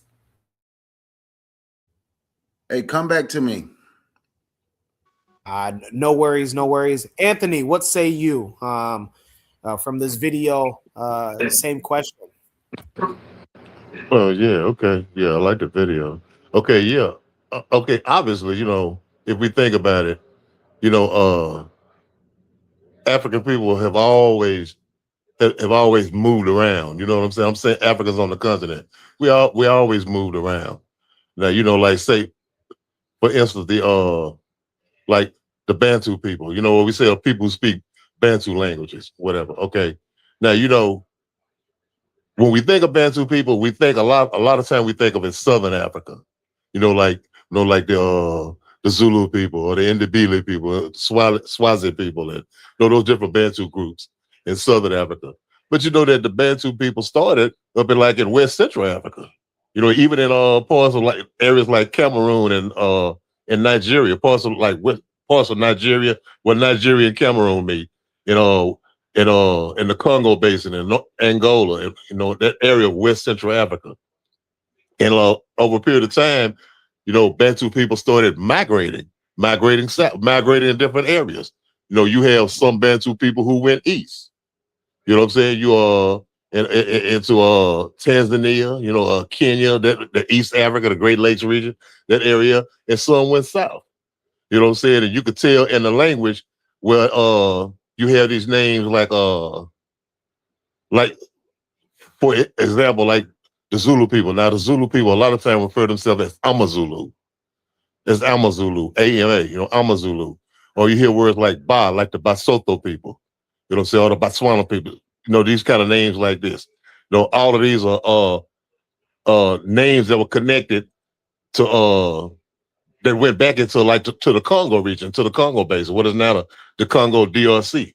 That area, a lot of those names, you see a lot of those same kind of names, prefixes, of ethnic groups' names in the Congo, that you see them in Southern Africa, in a parts of East Africa, for example, you know what I'm saying? So, and another thing you see, like I was talking to this brother from Uganda. His name's he has a channel on YouTube. His name is Eli Wananda. He's from Uganda, but he's based in the UK now. And he does a lot of great work. And me and him was talking, so I was greeting him one day. Now I know that he spoke Kiswahili. So I greeted him one day. I was trying to be slick. I greeted him. I was trying to see because he figured out what I was saying. So I greeted him in an Igbo greeting. You know what I'm saying? It was an Igbo greeting that I used. And so and then he looked at, he was saying, "Oh, the word looks familiar." And he was trying to say, "It looked like." He asked me, "Was it Kiswahili?" I was saying, "No, it was an Igbo word." So we had a discussion about that very topic, about how a lot of words that African people use in different parts of the continent sound similar or have the same kind of meaning. You know what I'm saying? So I mean, it's definitely a thing. It's definitely a thing among African people. You can see those. Sheikh and Joe talking about that cultural continuity among African people. But like I think the biggest thing that I could come away with that something that ties like Black people not only on the continent but Black people in the diaspora here in the United States, in the Caribbean, and all over the Black world is one thing that all of us Black people do. And we don't understand it though. I mean, they even had a little mini documentary about it. all of us know one thing. When I'm walking down the street and Jagadero, you walking down the street, what black people do? We look at each other and we throw that head up. You know what I'm saying? We do that head nod. It don't matter wherever we are, we gonna do that. Whether I'm a black American and you are a continental African or a brother from Haiti or Jamaica, or whatever, when we see each other, we don't even have to speak and talk to each other. But we know one thing that we do. We look at each other and we throw that head back. You know what I'm saying? And it was this brother on this little documentary that I had. It was a little small documentary. He was I think it was from Nigeria. And he was saying that this is something that Africans do on the continent, particularly in West Africa. You know where he was from. I guess he was talking about where he was from. But he said this is something that we always did. It was just an African thing, like an Igbo thing, a Yoruba thing. It was an African thing. And so that's something right there that connects all of us. And everywhere you go, it don't matter wherever you go, and y'all all know it. When black people meet, if we in a place where there's a whole bunch of white folks, a whole bunch of non-black people, we be happy as hell when we see one of us. You know what I'm saying? And we look at each other, and what we do? We throw that head with that head, dog. I'll leave it right there. I appreciate it, Anthony. And yeah, I go out of my way to do the head nod. I go out of my way. I make sure, hey, if I'm passing you at the grocery store, gas station, dentist's office, I make sure, man, hey, yo, I'm giving that head nod just to let you know, hey, we're in this together. In the chat, before we get into Cheryl's thoughts, she says, yes, forms of facial expression. Absolutely. Trigger Happy says, it is way more likely that Africa encompasses a language area that subsumes most of Africa instead of fragmented regions like Bantu or Niger, Congo, or Nilo-Saharan. And then a truth. Excuse me, Jagadero. Yeah, go ahead. Just for a minute, I just wanted to throw that word. No, I was telling you about the brother. I was saying I gave the Igbo greeting. The word was Udo Nyangozi. That's what it was. Udo Nyangozi. Yeah, it means peace and blessings. It means peace and blessings. It's from the Igbo language. Look at that. Look at that, huh? Look at that. Anthony, the linguist. Real Truth and Power says race first.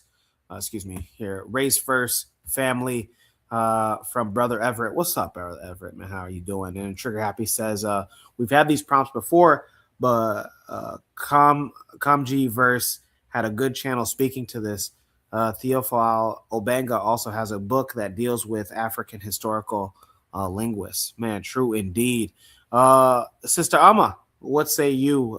We are all connected. Again, this is a proclamation, but maybe you have something to add to this. And then also being in the United States, have you come across just similarities among African Americans, Black Americans in the United States where they were saying the same thing but using different words or saying similar words to mean the same thing?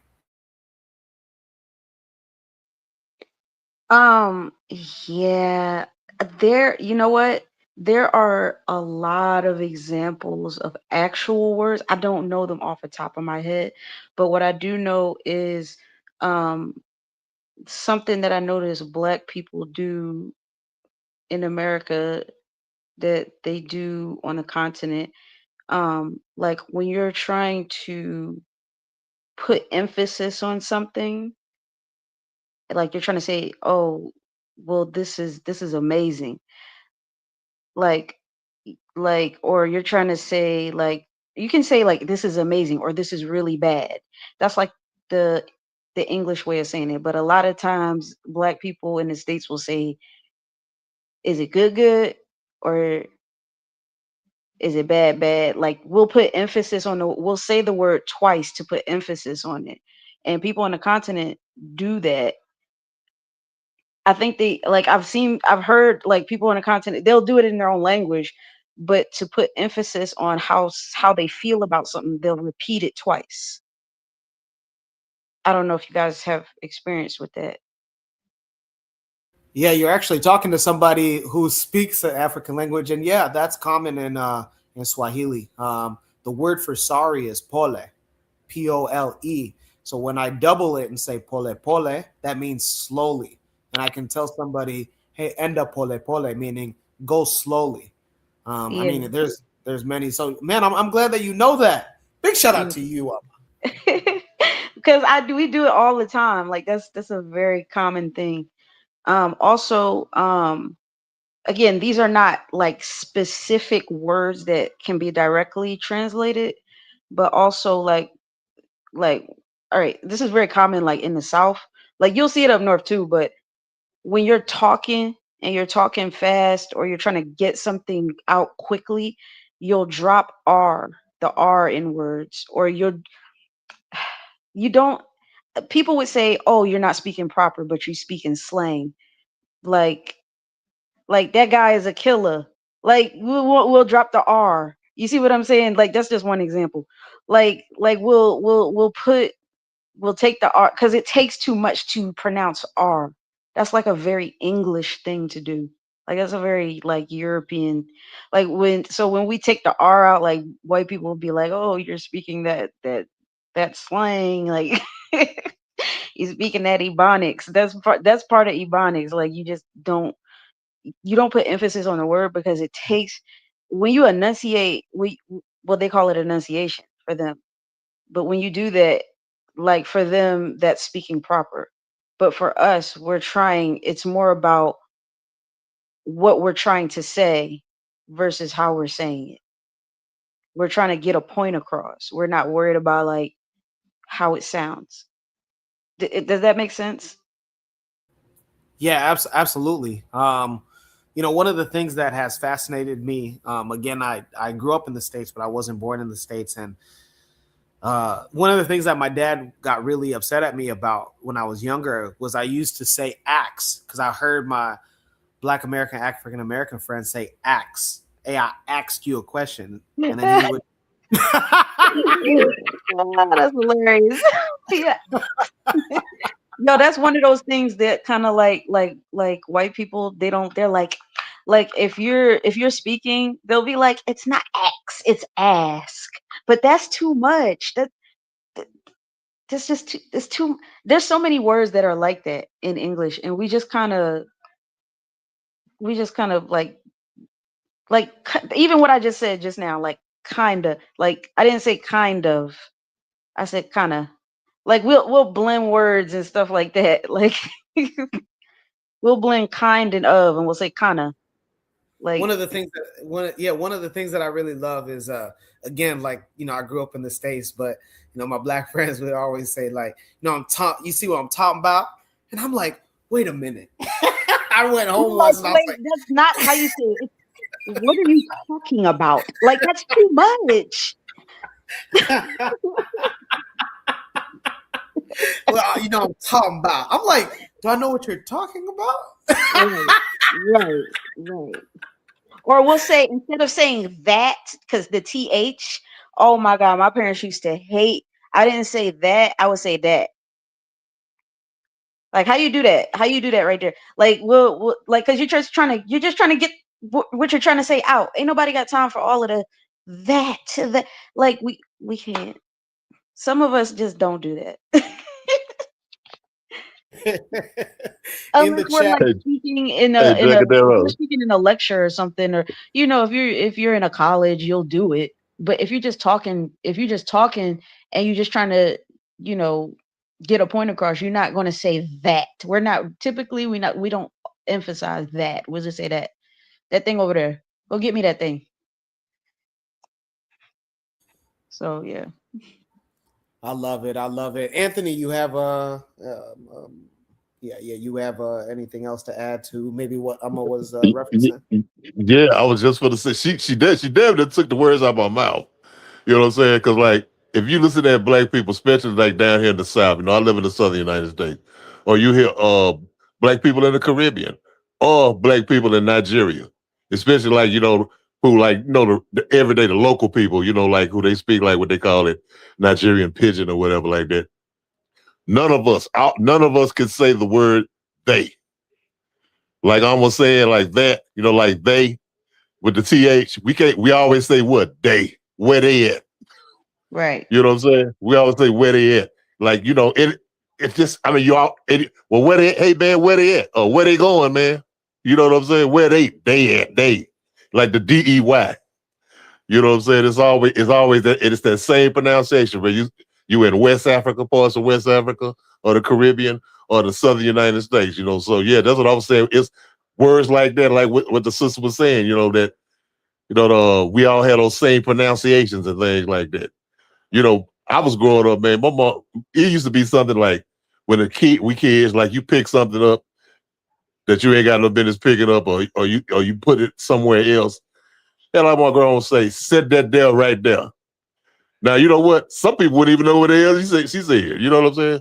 Hey, set that there right there. Now you know we know what that means, but like set that there right there. You know, like I'm saying that same thing with the sister was talking about. We don't know how to pronounce that th for nothing. Yeah.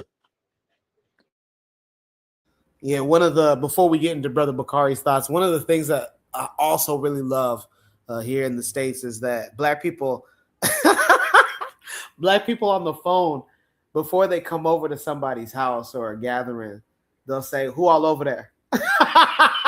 and it's a code for like asking like it's a code, like it's supposed to be asking like, "Yo, is somebody over there that I don't really mess with?" But like if you're not in the culture, like you have no idea what they're asking you, you know, because if like you just say, "Oh well, I mean everybody's over here," you know, you look like a fool. Everybody's over here. What are you talking about? You know, it's like no. Who all over there? You know, it's like, oh, you know what? Okay, him and her, they over here. All right, okay, I'm so straight on that. And even just saying I'm straight, universally in America, let me not say universally, but all over America, everybody black know what I'm straight means. Hey, you straight? I'm straight. Hey, nah, she not straight, bro. And that has nothing to do with sexuality. That's just like, hey, you straight, bro? Brother Bakari, from what you heard, man, we're all connected. We're just a proclamation. I guess any thoughts on this? Anything? Any examples that you can use?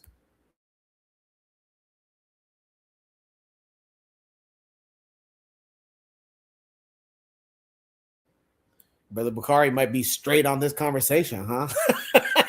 Lord Slaughter says, "Who all there pronounce?" I can't even pronounce this. I can't even pronounce. Anthony, help me out. I can't even pronounce that. What is that? Who all there? over?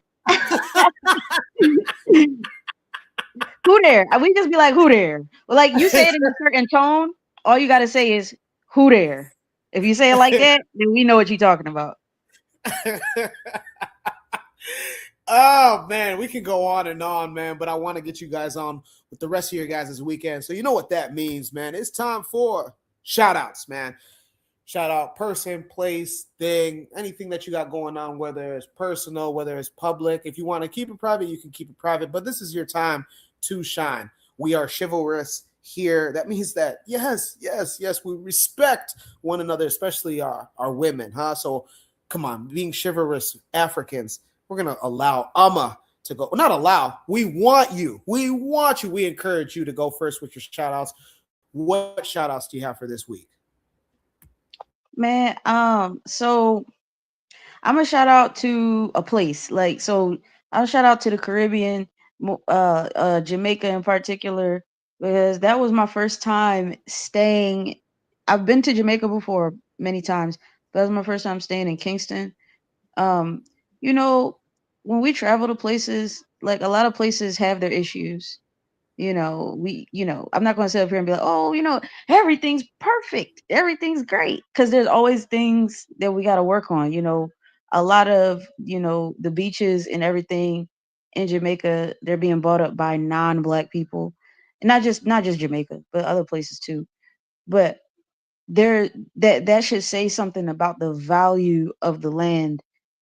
And I think if we just valued the land more, we could come back and we could, the people, like black people who are Jamaican, Jamaican ancestry, whatever, Caribbean, wherever you come from, go back and invest in your land before all these people come and take it. The Chinese coming, the Arabs coming, the Indians, they come and taking everything. It's like less than 15% of the beaches you can access that are free. Now, everywhere you go, pretty much you got to pay to get on a beach. That's insane. Like if you're Caribbean, that's your birthright. That's your land. Like so I just want to give a shout out, to the potential that we have as Black people to go back, even if you're not native to the Caribbean, even if you just Black, you just want to go back, you want to, give back to the land because it's so much value.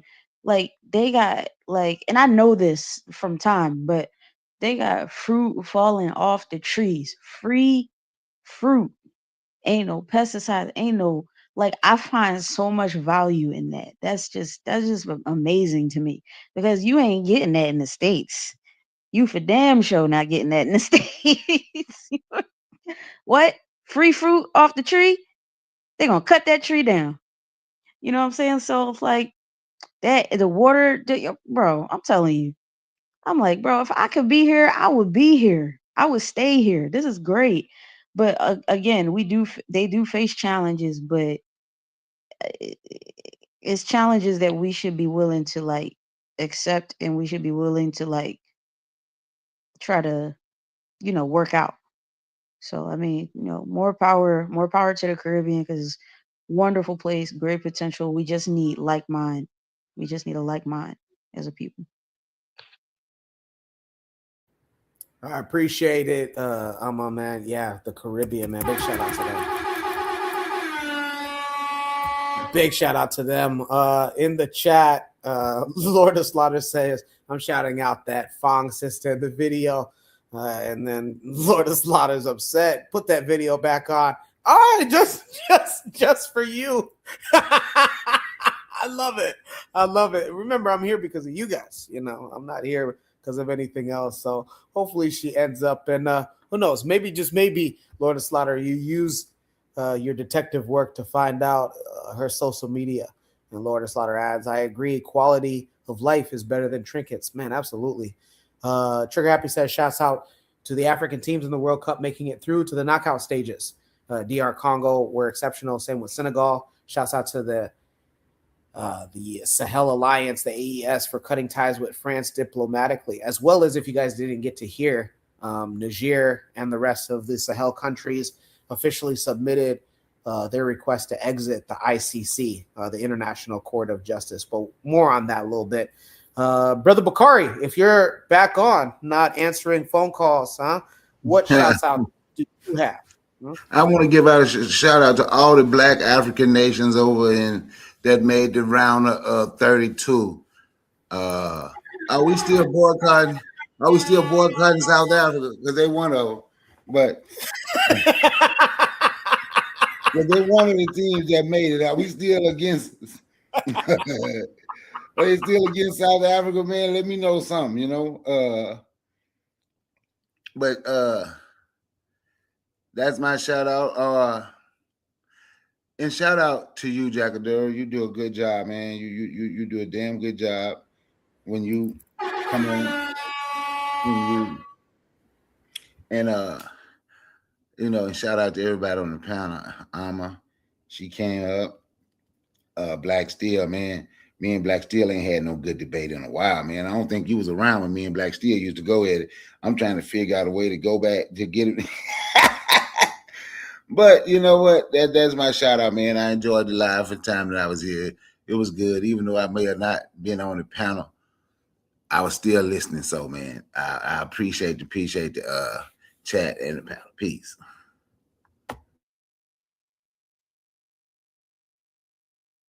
We appreciate you, Brother Bakari.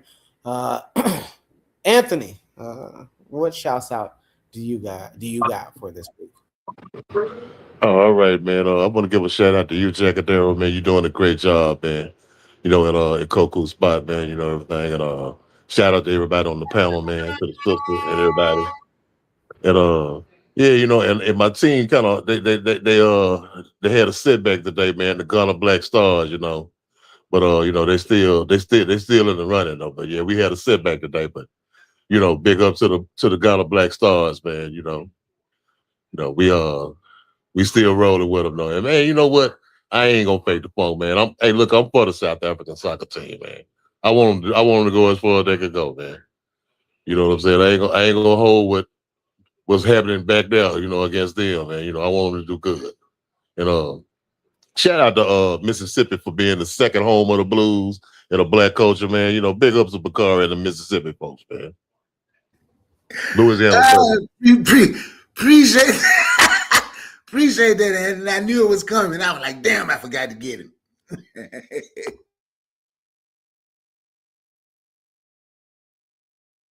You guys are hilarious, man. Man, my shout outs. Let's start with, and this goes more on a message as well, but the shout out to the Supreme Court justices who did everything that they could to try to keep TPS, the temporary protected status. Whether or not you agree that Haitians should leave or go, the fact that did they even have a fighting chance? That's the biggest thing. Did they even have a fighting chance? Again, people are about to be sent back to a place that you have a government overthrow happening within our eyes. And again, you know, some people can say, oh, this is just anarchy. And some people will look at it and say, hey, that's an attempt to change the government. But nonetheless, Haiti did have their president assassinated by American citizens. So a whole power vacuum has opened up, and now people are trying to take advantage. So this is why voting is important. So shout out to each and everybody who has registered to vote. If you're in the United States, the least that you can do, if you don't want to join a black organization, if you don't want to do anything else, the least that you could do is vote. If you want to vote, please vote. It changes more than what you think. It's not just about the president of the United States. It's a whole bunch of, it's your representatives from your district, it's your Senate, it's your governors, it's your city council. Oh man, especially the city that you live in. I mean, you pay it. If you're living in the United States, you pay taxes, presumably. Your city council has a lot to do with that. And each city council has a district that they're in charge of. I can't emphasize this enough. Second shout out, Koku. I mean, without Koku, without you guys, man, I'm not even here. So as far as hosting Shoot the Breeze. So big shout out to Koku. And then last but not least, man, you guys already know. If you don't already know, come on now. I am Jacadero, proudly of Omaha, Nebraska, home of the Empowerment Network, the strongest team in the Midwest. Man, we're a black organization, and we partner up with sister cities like Tulsa, Oklahoma, Kansas City, Missouri, East Lansing, Michigan, Memphis, Tennessee, and everything outside and in between. But what is the Empowerment Network? I mean, we empower you, whether you're HVAC, real estate, finance, AI, fintech, name it. Every year we hold the Rebuilding a Village Conference every May. You might have missed this one. Don't miss the next one, next May. In the meantime, we have partnerships and we have collaborations going on each and every week, believe it or not. One of them being a mentor program, the Step Up program, where we have black men and women that mentor high school students, black high school students, African high school students, believe it or not, 6%. I have the data. Ask me. I know 6% of those students are of either African immigrant households or African immigrant themselves. So we don't just talk, we put our money where our mouth is, And we talking about big money too. Big money, We got, I mean, we can claim it. We can claim it now. We got the first black mayor elected last year. Mr. John Ewing Jr. So, I mean, come on. If you're in Omaha, Nebraska, or if you are in any of those sister cities and you want to be a part of it, visit the website, www.empoweromaha.com, the official website of the strongest black empowerment group here in the Midwest. And it's a new revived website. Man, come on now. Human beings are about visuals first, right? First and foremost, we got the visuals, a new website. So get involved. And again, Rebuilding the Village Conference, get involved, man. Come on now. If you can't belong to any other black organization, be a part of this, the Empowerment Network. With that being said, let me go ahead and get out of here. Lord of Slaughter says RBG and Land of Crawford. Yeah, you already know the champ, undefeated. All right, with that being said, I'm Jacadero, proudly filling in for Brother Koku here on Shoot the Breeze episode 247 on the Bitter Medicine Podcast. Peace.